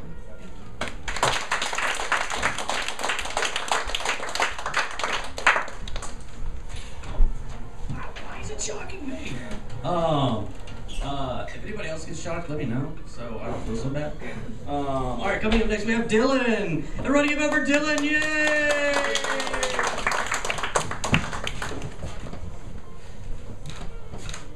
I hope no one is offended by my profanity, because there's a lot of it. Earmuffs. Earmuffs. Okay, this one is called We're the Millennials. I heard somewhere that our generation of high schoolers experienced the same levels of anxiety of those placed in the insane asylums during the 19th and 20th century. We are a fucked generation. Little attention monsters that scar our bodies for the pain and attention. Self-righteous girls that depend on a brand to define their personalities. And narcissistic boys who are eager to get their hands on a piece of meat, but won't actually admit which kind. We feed off media and talk about Cosmo's latest sex tips, as if there aren't innocent people dying out there. It's only about the shitty things that literally do not fucking matter. We are all individuals who seek independence because we are damned if we do and we're damned if we don't. Fucking baby boomers. We snort cocaine and inject heroin because we love the thrill of our feet hanging off the edge. The millennials pride themselves on their medication and dosage, as if it were a fucking competition. We are the millennials. Love us, stare at us, strive to be us, but don't adore us too much. Don't actually notice what we're wearing. Don't really try to be us. But we are the revolutionary generation. We don't give a fuck about your ideals and what you think we should or shouldn't be. We strive for our rights that have been stripped away. We stand with our signs of love, and we recognize weed isn't the enemy and that the oppression of the LGBT community is wrong. We don't fear shit because we know how to take care of ourselves. When our fathers kill themselves and our friends die of overdoses, you may think we are chained by sin, but we are free. From your rules, from your motherfucking regulations. We are the millennials. Welcome to the fucked up revolutionary generation. Now who the fuck are you?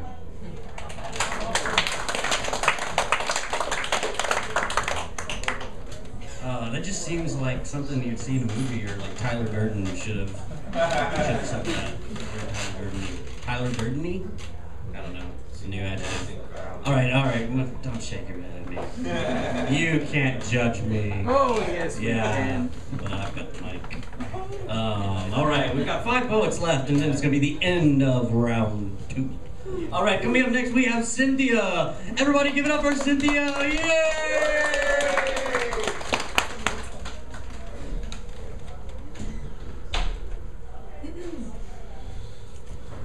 Haiku artists take walks called ginkgo walks. And the ginkgo tree, you might be familiar with ginkgo, people take it to help their memory, their depression. There used to be a ginkgo tree in Green off the street, right by Green Hall, but somebody cut it down a few years back. So anyway, I take ginkgo walks, and this is what came from my last. After the rain falls, be still Watch the bamboo grow. Listen, the rain crow coos. Oh, yeah.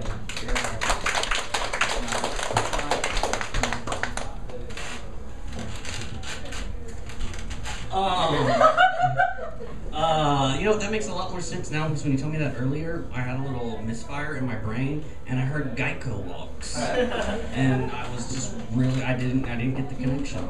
So I'm glad you said it again. Alright, coming up next we have Raven. Everybody give it up for Raven! Yay! Our ratchet Ray! Really big.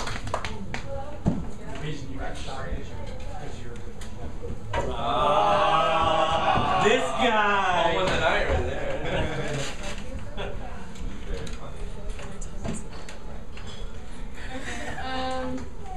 So I was at Art Outside last weekend, and oh my god, everybody should go. Like, if I had enough money, I'd buy everyone to go. So I bought this painting, and it's called Majestic as Fuck.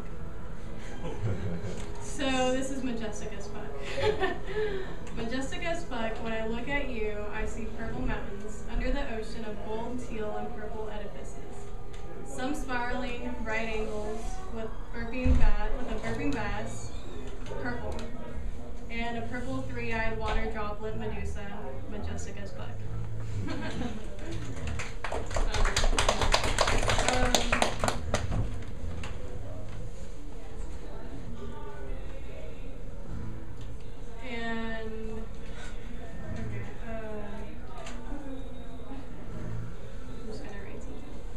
Mr. Red BM-tron player number 1 slithers across their feet and a blue thunderbird flies overhead. What is this? Okay. Mario Ghost wanders as a spiraling red eye across an earth and fire abyss as sharp Digimon claws salad finger their way toward the red eye with blue, beige, green, yellow spiraling towards the center. A Mario Ghost waving his hands in the air as well as his green friend and their pet snake. Doesn't make any sense. Like, none of it does make any sense. But, okay. Drums. When I look at you, I see my past flames in your surface, which linger well into the side, 2 drums of the smaller front, which state, I am breathing even though I cannot hear very well or speak too clearly. And I understand you, drums. Sometimes having someone beat on you is the best way for you to know you're alive. Walls. Walls, when I look at you, I think about all the other walls I have surrounded myself with in the past. These are 4 walls I cannot judge, truly as better or worse, just different. And that's it.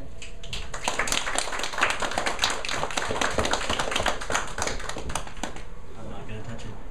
Alright, but I have to. Yeah, grab it from down here. I need to ground myself or something.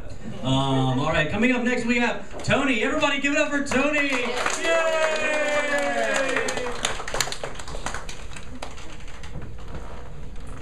Okay, I was a little apprehensive about doing this one upon doing my audience analysis. I'm just gonna do it anyway.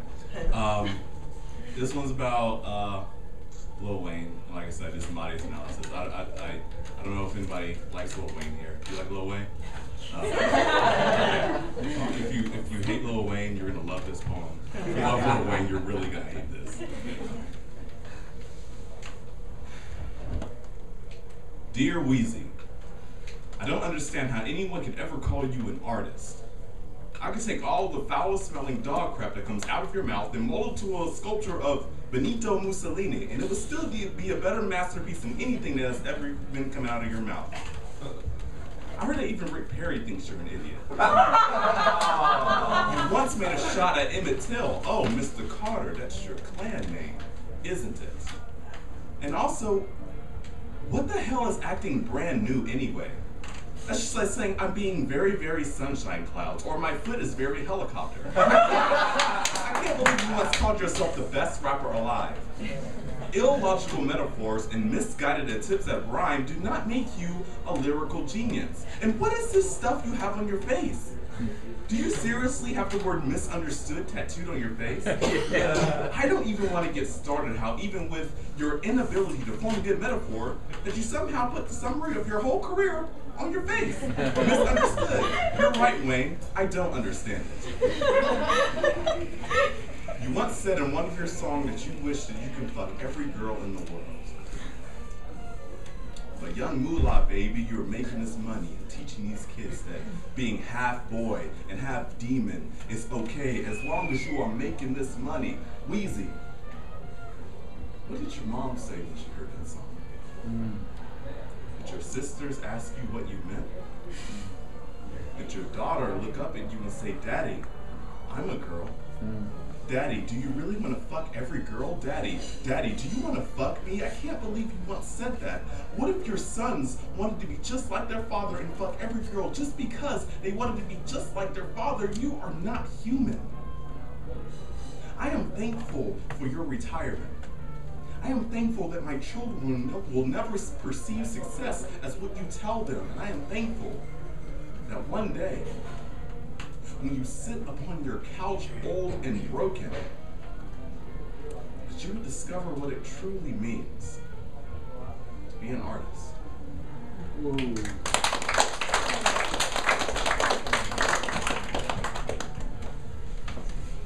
All right, thank you. You know, that really is one of the most powerful things is what would your mom think about that? Tell that to a guy and you put them in their place. They're really a smart person. All right, coming up next we have In. Everybody give it up for In! Yay!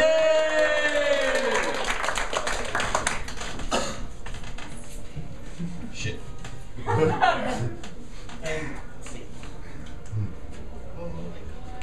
Alright, so I'll never forget the day I wrote this.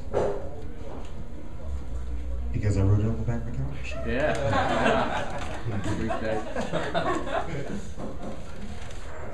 Just so we all know, this is from my Chinese restaurant job, and it was a good ox day, bad goat day when I wrote this. I just want you to think about that. This is about a girl because aren't they all? Only you could come back in my life and get me with that same trick twice. It's nice to feel again the head rush, a slight blush of the skin to make me begin remembering our beginnings and begging against our ending. And now I'm drowning in the memory of my recovery after saying you weren't in love with me, dreaming of the day I won't think of you lovingly. But for the fucking life of me, when will it come? When is the day your spell will be done? Never. You're no magician. You're static yet chaotic like my yearly tradition of being single by summer in a somber division, and an ending cacophony of beautiful sound. You're the most wonderful person I've ever been around. After making amends and friend, so much so that after the passing of the feelings and time, after making amends and friends and every nickel and dime and dollar bill I wanted back then, fixing what I blamed for beginning our end, and growing and accepting and becoming whole. And I'm still an atheist, but I felt like some soul got back into me, and I knew the reality that I didn't need you. But after all of that, you're still the most amazing person I've ever known. And catching up and seeing just how you've grown without me, it still makes me so happy. You're just so brilliant, resilient, tumultuous. You're my kind of virtuous. If I never see you again, I'm just happy you're out there in the world, existing.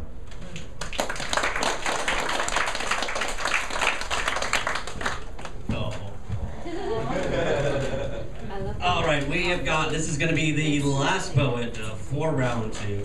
Then we're going to take a little 15-minute break, and that's going to be round 3, everybody. Oh my God. Okay, all right, so coming up next we have Annie. Get over Annie, everybody.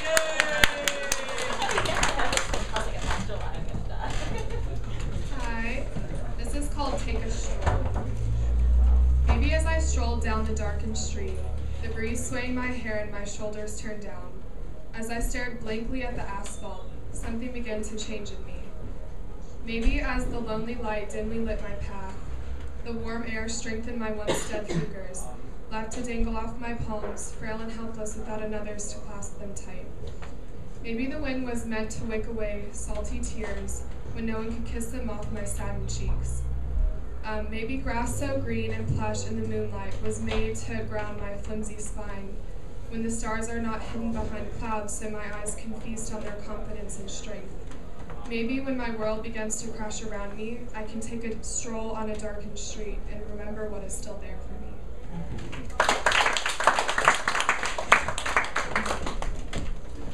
All right, everybody, that is the end of round 2. So we're going to take a little 15-minute break, and then it's going to be 10 o'clock. So 10 o'clock is the beginning of round 3. Thanks, everybody. Y'all are awesome. All right.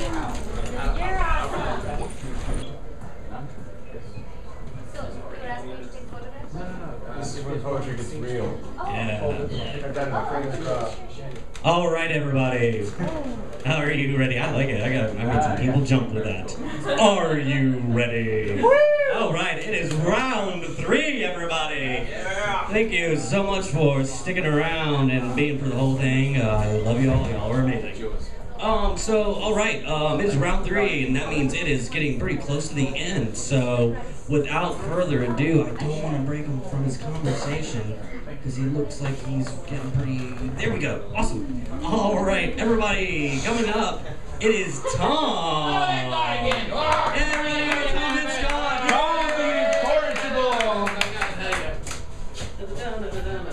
The incorrigible. There is a worship of the dead that I do not subscribe to. I have 3 friends, close friends to my heart, who I've known for years and years, who are on the lip of leaving. So what are you going to do?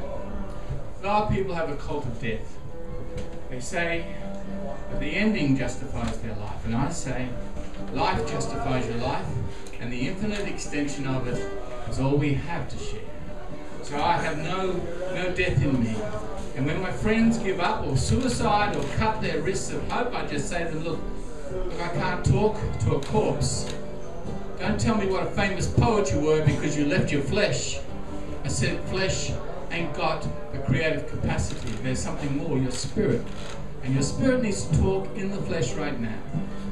These 3 friends of mine, I wonder what to do, because it's not their choice that they are older than me and wiser than me, and they're my elders and ancestors, you see.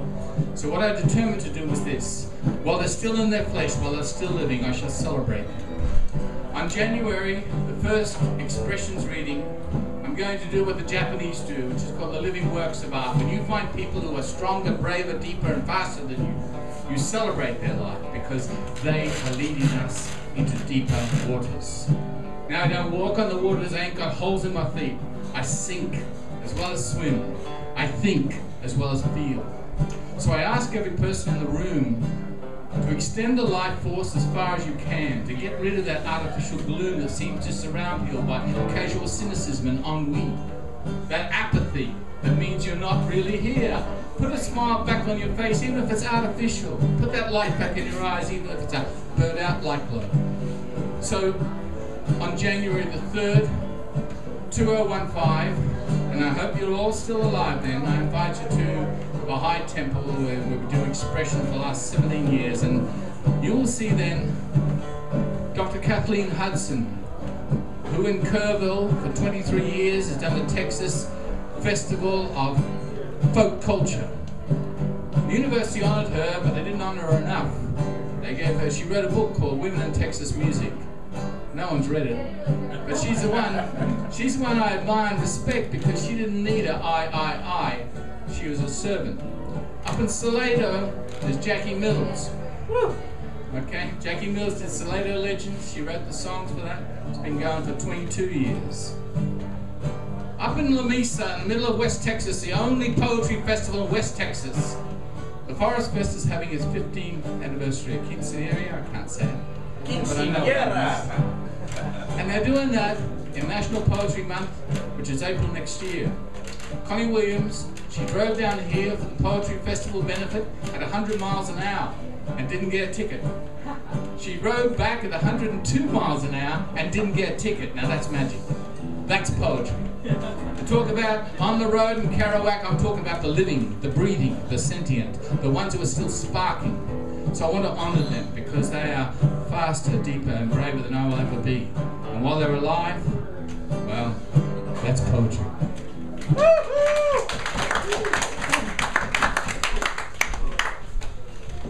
only one that can say, fuck you. And you're like, yeah!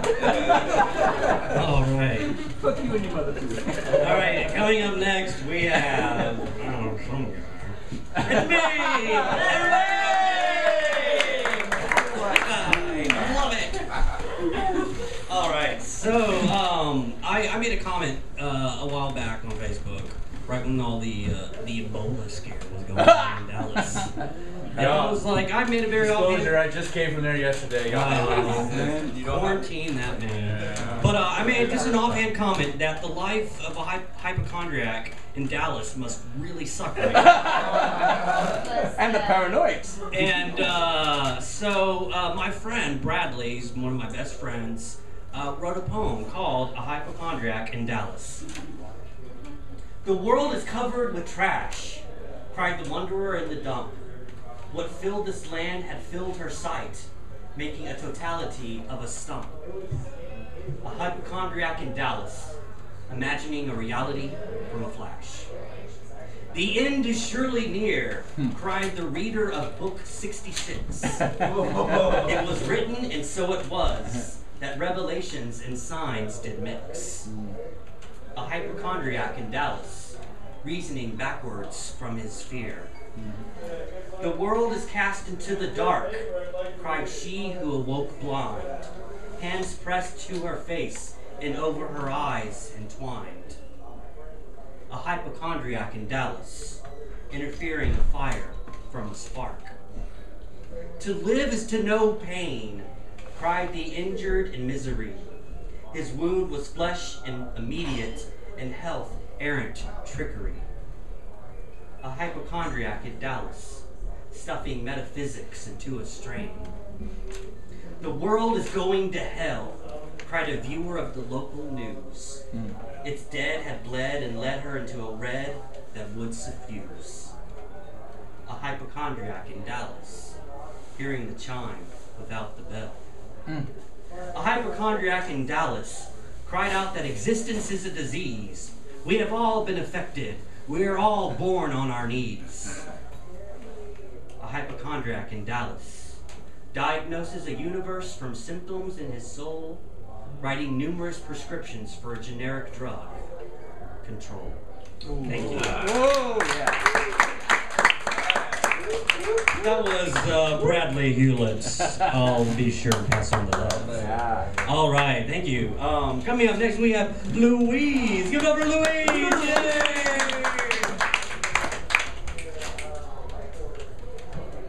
Thank you.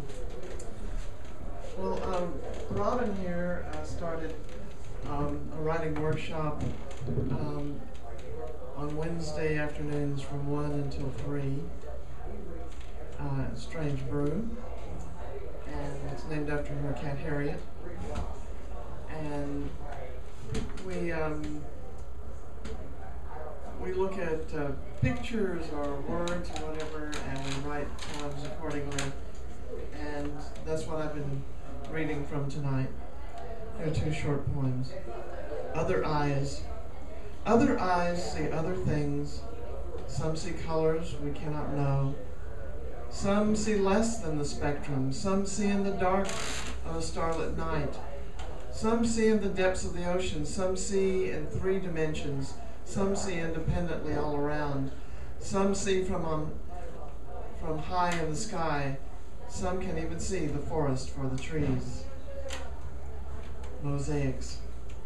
We are all mosaics, broken tiles of heritage glued together into icons of family and society and country. The pieces come from who knows where, and the gestalt can only be seen at length. Our lives are pixels scanned at 30 frames per second, a dot matrix of everything we are, have been, and will be.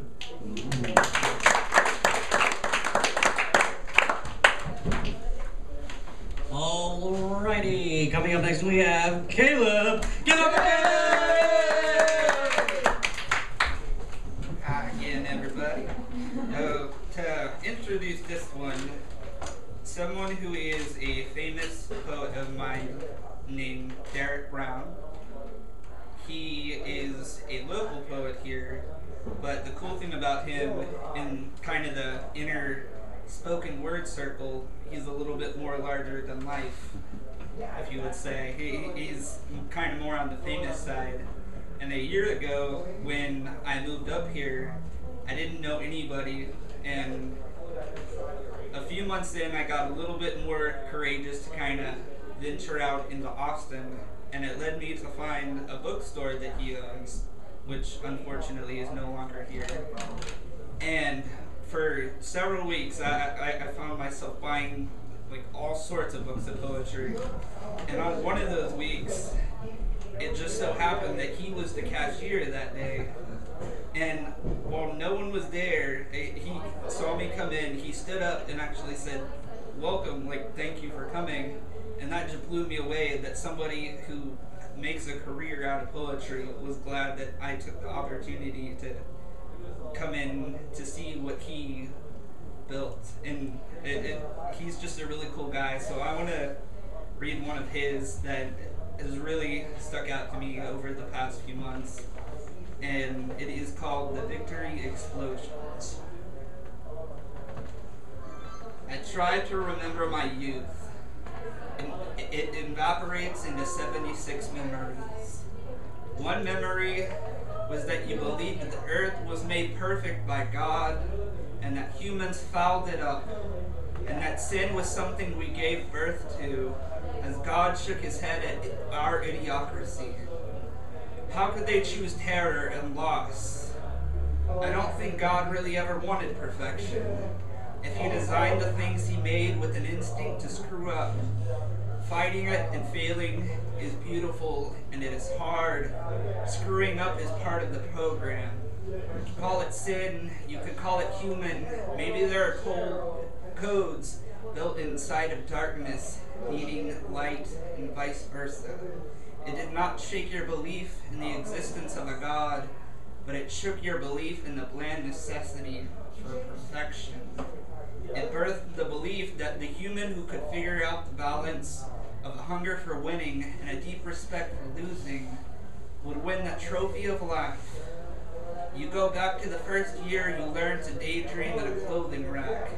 The first year butterflies bloomed adrenalized in your wet guts. In the 5th grade, you tempted everything. Bicycle spinning, the smell of girls, pencils at war, dismantled radios, launching off the swing set into the air, your first sensation of flight. In an innocent season, forgetting your ass royally kicked by a boy who thought it would be a nice sign of his love. Adam White and I liked the same girl. He heard I had kissed her underwater at her Dutch pool party, French style, which is weird for a 5th grader. I had not even kissed Snoopy. These were skills as a 5th grader that I were not prepared for. I did not know who started this rumor, but I was about to pay for it with the cash of my face. The same field we once chased girls in, the strong freckled Adam challenged me to my first fist fight. I felt like a coward in the costume of a coward. I was skinnier than a dead model. No matter how much I denied the rumor, his freckles kept popping from his face like braille. "Your ass is grass, Derek Brown." I said, "I know." The crowd gathered. I stared at them like a sparrow trapped in an airport terminal, wanting the sky but stuck against the glass. I stood like a cricket in a junkyard of fiddles, unable to stop my legs from shaking music from my knees. He swore that he loved her and that I would pay, his forehead blistering, wrinkled like a crumpled valentine. And where the hell were the teachers? What I wanted was mercy, but I didn't know what that word meant. His fist came out and crushed my jaw. My eyes went black, and all that I saw was a shower of lightning bugs, children flashing into sunshine, my teeth penetrating my cheek, falling backward, blood fertilizing the softball field. But instead of freezing, I stood up again. You struck me down once more, eyes ricocheting against the black of my skull, the earth meeting my failure, legs buckling, skin reeking from contact, and I stood up again, and he socked me with all his might, matchsticks lighting up my cheeks, and I stood up again, and he hit me so hard my mother's eyes bled, and I fell again, and stood up again, and again, and again, and again, until he grew tired of socking me, and he left. Everyone left. Alone there baptized in my own warm blood, I know now the cost of the satin sponge and the sloppable girl's ridiculous lips. Because guess what? We did kiss underwater at that Dutch pool party like aqua spies, and it was worth it. There is nothing for me to learn from winning. It is losing that has yielded the unforgettable lessons. Losing is pregnant with chance. Victory escorts lost at every dance. And that is harmony. A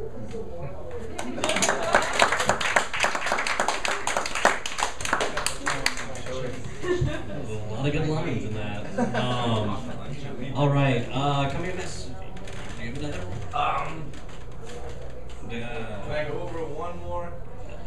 You mean skip you, come back again? Yeah. Skip one person. Did that make sense? Skip you, come back again. Let me put it Yeah, that way. all right, go. Okay. Go on, good sir. So coming up next, we have Ray. Give it up for Ray!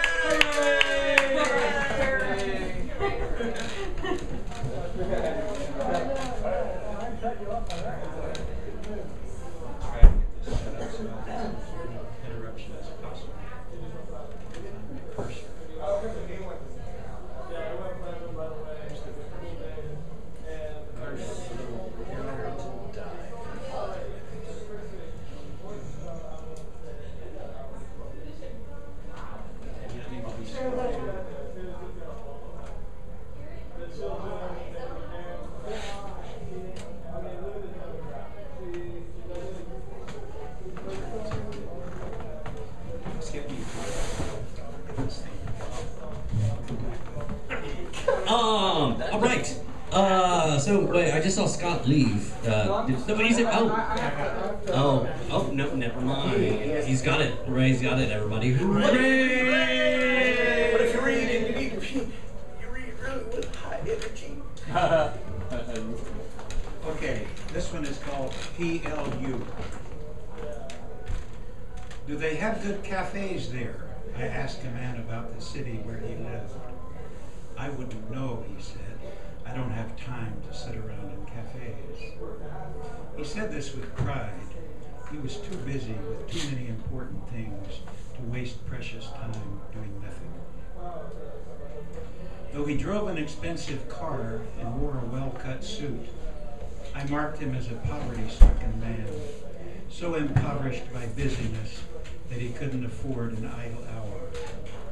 I suppose it could be said that those of us who spend whole days idling in cafes are practicing conspicuous consumption, announcing to the world that though we might wear thrift shop clothes and pedal around town on beat-up bikes, we are so rich in time that we can lavishly spend whole days in places such as this, indulging ourselves in reading, writing, music, and conversing with our fellow idlers about nothing and everything. Cafes are exclusive clubs whose membership is open only to those rich in time. Those not so fortunate may be our guests on occasion, but they lack the means to be truly one of us. PLU, people like us are a privileged class. We can afford to sit here all day long if we please. We practice the daily ritual of entering our cafe, finding a table, spreading out our books, journals, sketch pads, and laptops, and settling in for the day. We accept the poor, those who dash in for containers of coffee to swill in their cars while fighting traffic on the way to their daily incarceration. We have compassion for them, but they are not PLU, poor things. We are left in our cafes and we will need to make many decisions over the course of the day. What shall I do now? Write in my journal? Edit the poem I wrote last week? Get back to the novel I started reading last night? Check my email? Review irregular Spanish verbs and the distinction between ser and estar? Join the conversation at the next table? Shift to another cafe? These momentous decisions call for fine judgment and a keen sense of timing. But PLU have long experience in making such decisions. People like us are up to the task.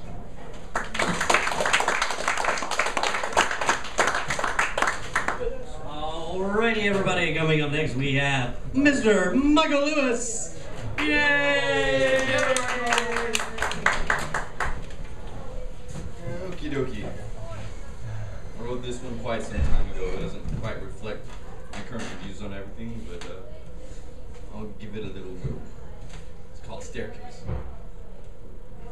Burn fast, burn clean in a world that's far from green, stuck in the scenery of this unquieted environment, this tireless mess of tragedy, decay, and catastrophe. The scheme of things is changing back to similar places, rearranging into a circle.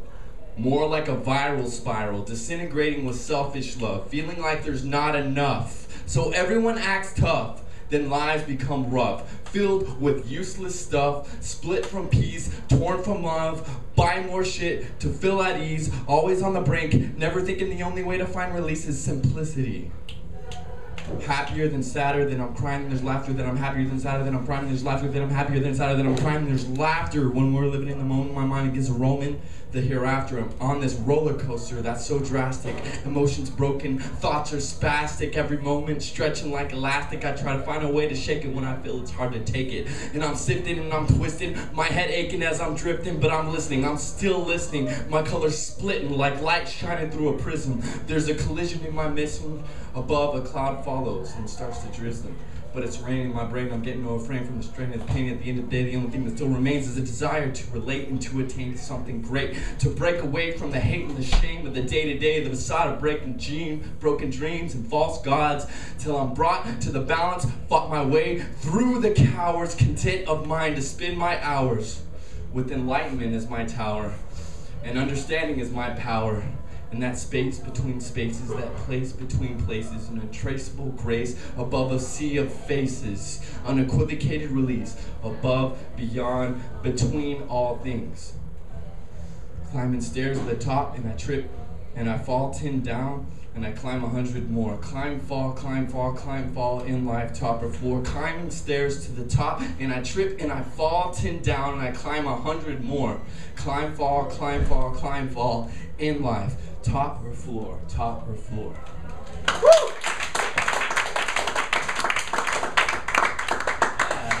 Well done.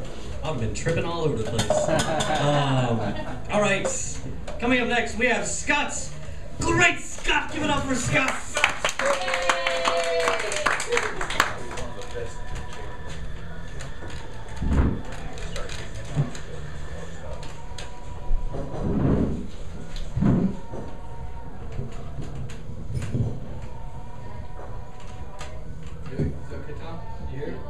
Good louder. You hear? Yeah, can you hear? He's my sound man. Yeah. He's also way in the back of the room.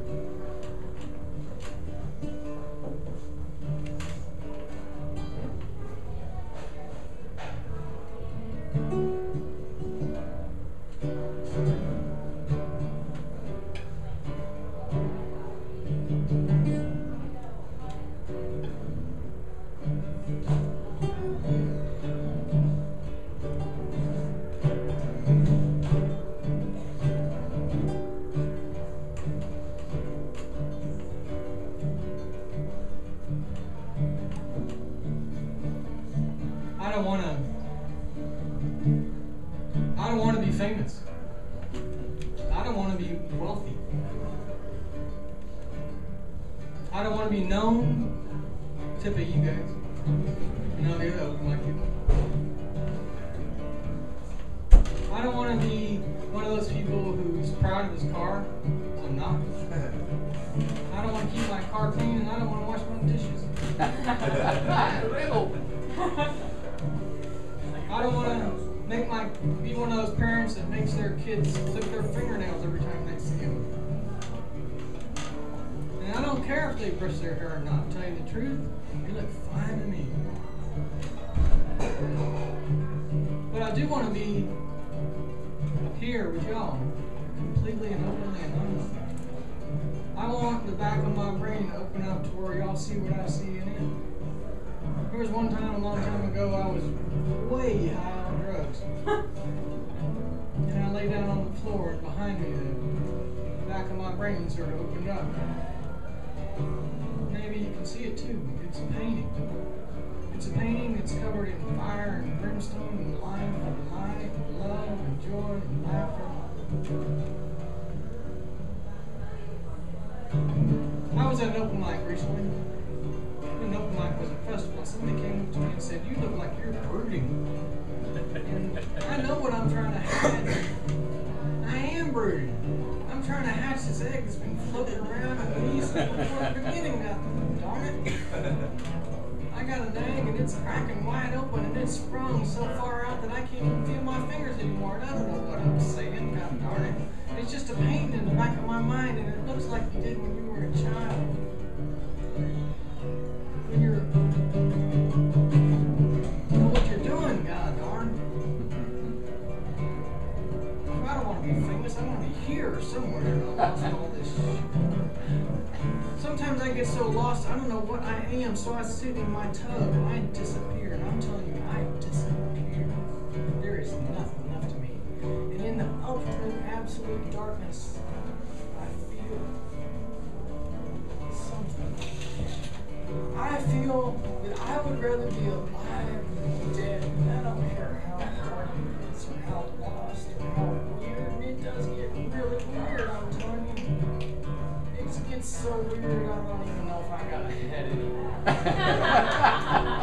But there's a light somewhere shining in me, like a heartbeat, like a sound, like a love, like a feeling that sooner or later somebody's going to come up and know me and hug me.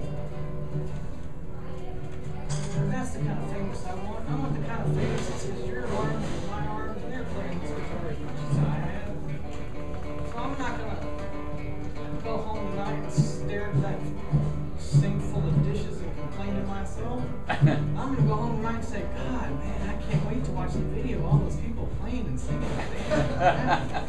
And who knows, maybe in the background somewhere there'll be a painting and it'll look like more joy than you can possibly imagine. It'll look like joy. Remember when you first fell in love? I mean, really.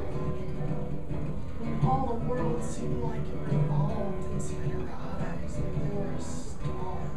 And I'm divorced. No.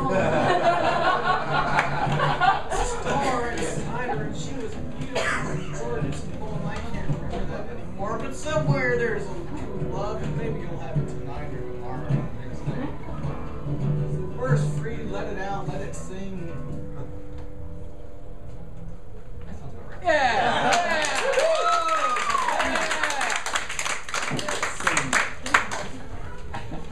So much better when you've been drinking. Oh, you're after me? Okay. Yeah. Well, let's do it. Always a treat. Yeah. All right, coming up next we have Jack. Give over Jack, everybody. Whoa. And Jack will be guest hosting next month with Thom. All right. You ready for that? I'm just kidding. You know what to do. Host up. I don't know what to do. That's the theme. I don't know what to do. Everyone's telling me to do things. I shouldn't feel bad because I'm not that bad. But I should let myself feel things. I should let my emotions out. But not those emotions. And death doesn't come in quarter notes. It comes in a lot of strumming. I've been telling my young self, the one I keep inside, I've been telling him what's been going on with me.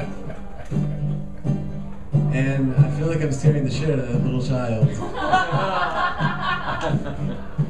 And I close my eyes and I walk into my childhood home and I see my mother and she's on the couch reading a magazine. And she just goes, oh. And I know where my bedroom is and I find the door and I knock on it softly and I open it. And there I am and I'm sleeping. And I walk around the bed and I put my hand on my arm and I shake me awake. I say, hey, Jack, I know you're sleeping, but I want to tell you what's going on. So when you get older, you're gonna need a job. It's gonna suck. Because you're gonna have bills and your dad's gonna stop picking you up when you fall and you're gonna have to pay your own fucking bills. But one day you're gonna get fired and it's gonna suck. Because no one's hiring when you're fired. When you're hired, everywhere that you've always wanted to work is hiring, but you have a job so you don't feel like going out and doing it. And you're gonna get broken up with a few times. A few times. And you're gonna always think that she was the one.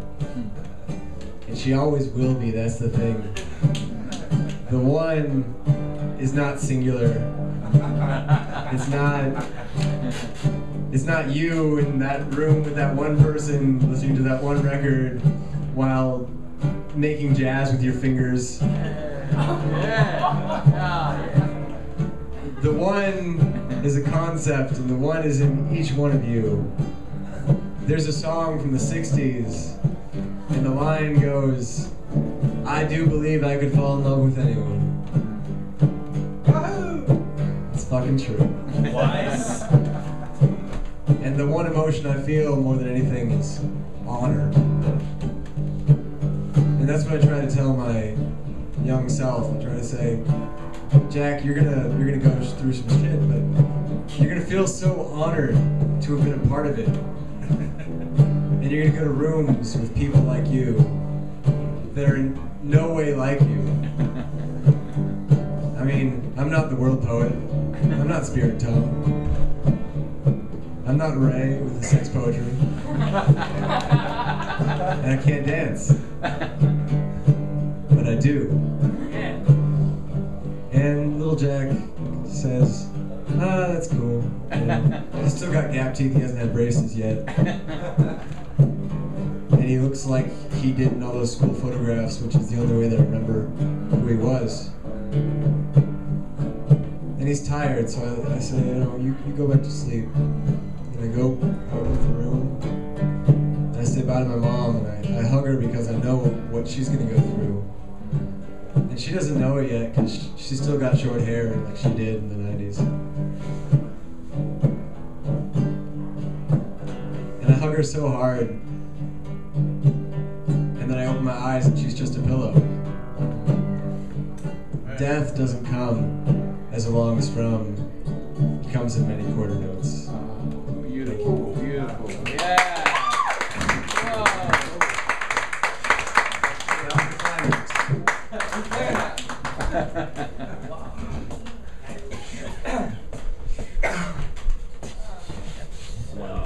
Alrighty. Coming up next, we have, I guess Ryan left. Why am I doing this? I'm not a tall person. Yeah. Okay, coming up next, we have PW. PW! Give it. Wakey, wakey. Does he know? However, this will suck. Yeah, give over PW.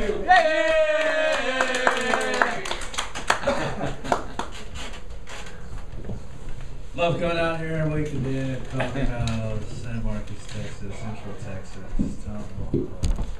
Man, I haven't been to Austin fucking forever, man. Get down there, baby. Only time we meet is here. Well, it's true, isn't it? Yeah. Yeah. And it's like a trip down memory lane. I get to see Thom, and I remember a bunch of really crappy poetry that he never told me was crappy. So I kept forcing it upon audiences. And for my pen. There were 300 Democratic votes.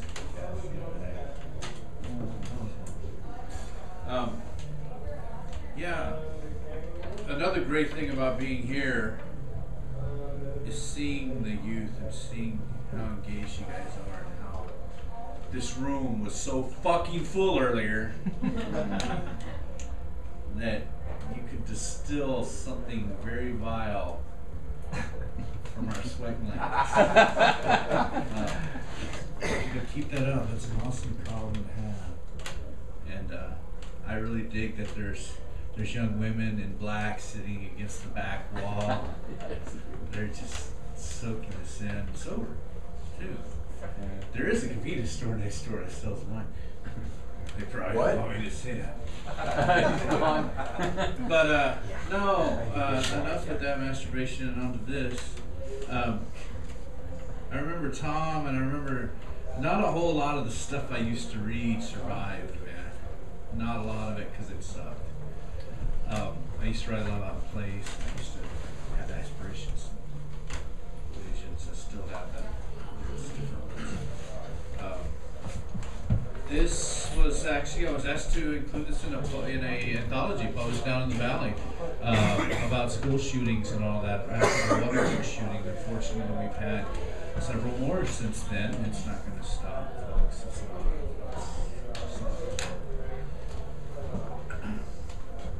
But it was one of the first really pretentious poems that I ever wrote. I've written many since then. And Thom may remember this from back about 96, 97. It's called I Was There. And I'm going to segue this as I am apt to do with another piece from the same era that I used to close all my readings with back then. And it kind of sucks too. I was there. I was there the night they say that Bobby Dylan killed the music. I was there the day they nailed up sweet Jesus to the cross. I was there that Sunday morning when Pearl Harbor turned to flames. I was there. I was there. I know the names. I was there the day that Joan Baez sang Joe Hill at Woodstock.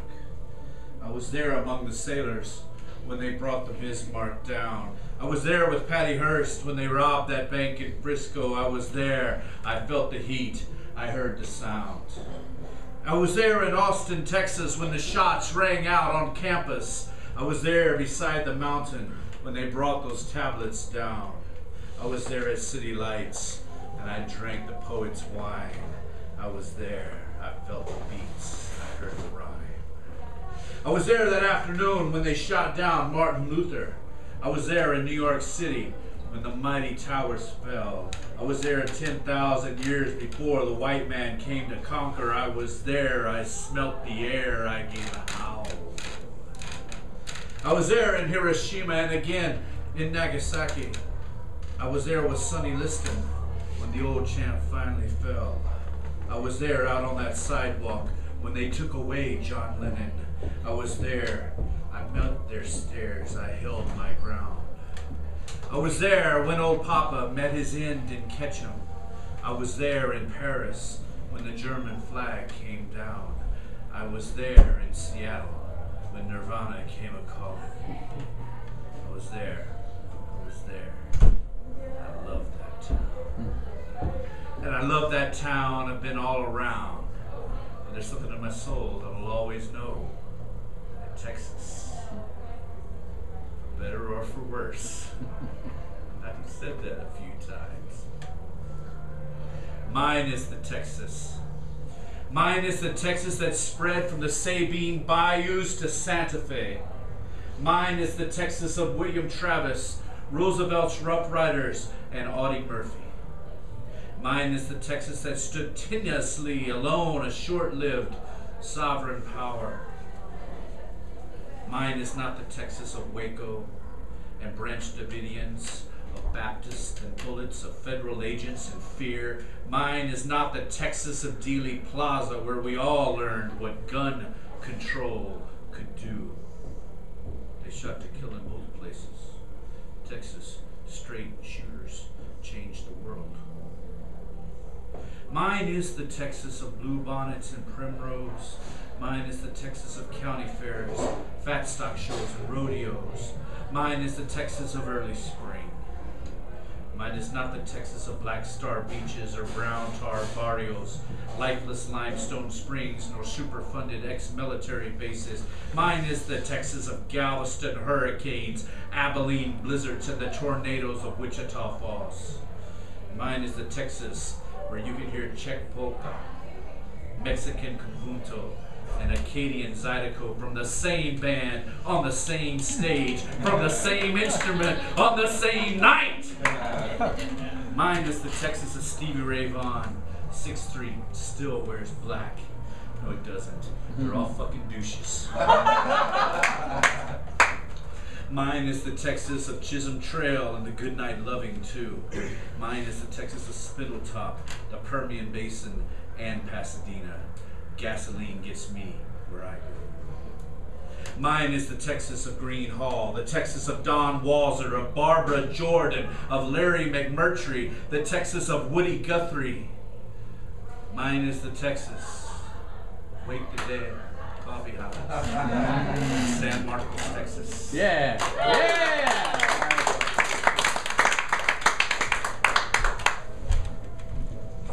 All right, right on for that. All right, everybody. Coming up next, we have Debangana. Everybody, give it up!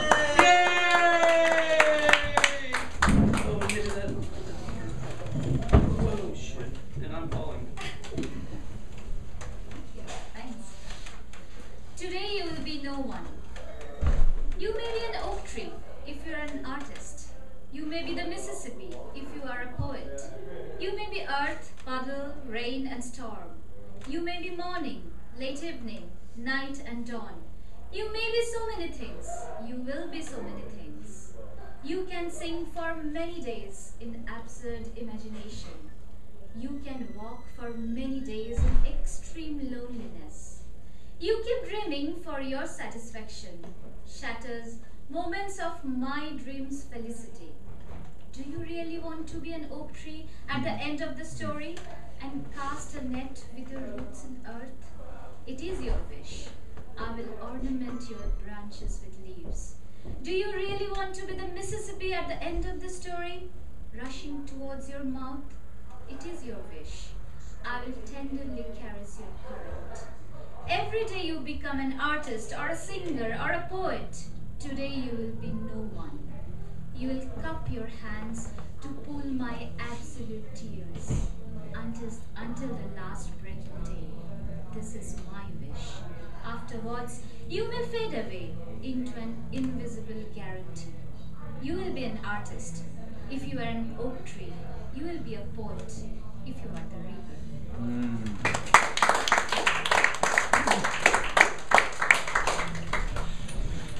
All right, thank you. All right, coming up next we have Rachel. Everybody give it up for Rachel! Yay!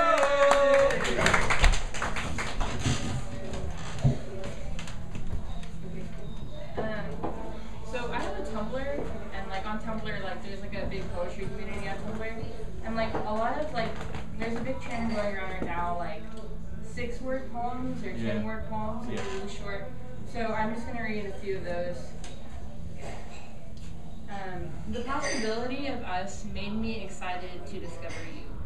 10-word story. You're not all alone, not in the slightest. It gets better. 10-word story about dealing with heavy shit. I haven't been able to write the pain away yet. 10-word story.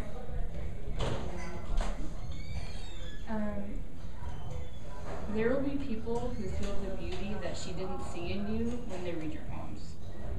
19-word story. I cannot house your heart anymore. Let it beat yourself. 10-word story. The hole you felt in your heart was temporary, and you were whole within yourself. 15-word story.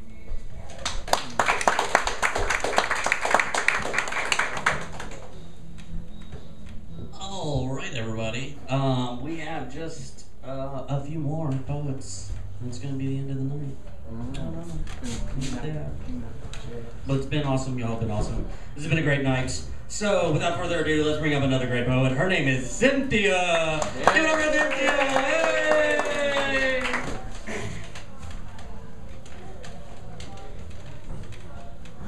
poem about my daughter being on the planet, and I refer to a growl in this poem, and for some women, when they go through the process of natural birth, at the point of the actual birth happening, the child's passing through the canal, they will do a primal growl. And the thought is that you're so instinctive at that moment that you're warding off predators.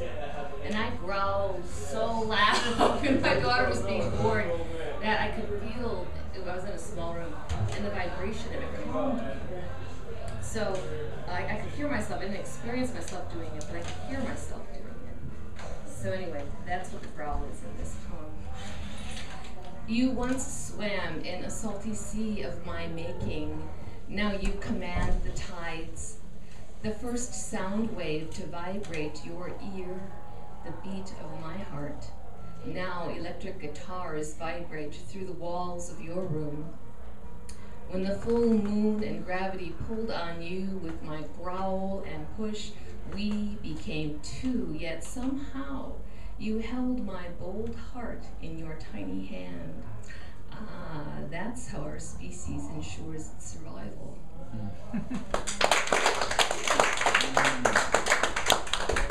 Awesome! I learned something new. So when my girlfriend lets out a primal growl, it's for you. Yeah, I shouldn't lose my shit. It's completely normal. She's not becoming a werewolf. It's all part of the plan. Baby, yeah, that's gonna be pretty cool. You know, they say when women get heartburn a whole lot during their pregnancy, it's because the baby's gonna be hairy. And like, yeah. Not sure. Well, and see, this is the thing, she's got heartburn really, really bad. So I'm thinking that this baby's just gonna come out like a fur. Your baby is Robin Williams reincarnated. Oh, that would be awesome. Okay, on that high note, His first word is going to be we've got Raven. No. She denied that right away. Well, then, closing us out for the night, we have maybe.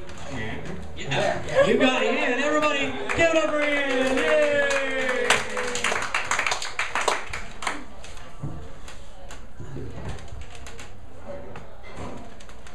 Alright, going cyclical about this. Last time I was here, I didn't have anything to read, so I've got this app that just, like, gives you poetry. Wow!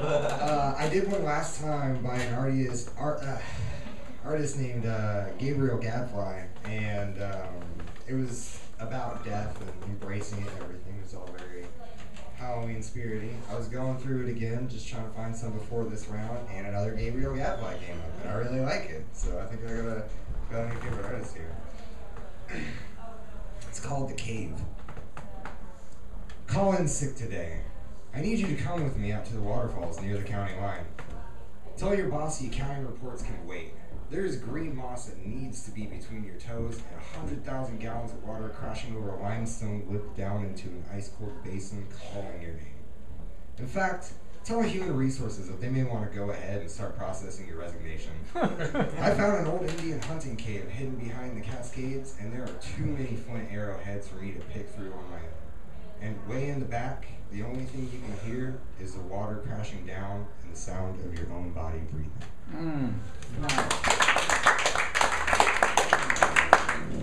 Whoa. That's hot. Yeah, let's go. All right, and on that note, this has been a fantastic night. Y'all have been amazing. If some of y'all could stick around and help us put stuff back together the way that it was. It's not work. It's friendship. Yeah.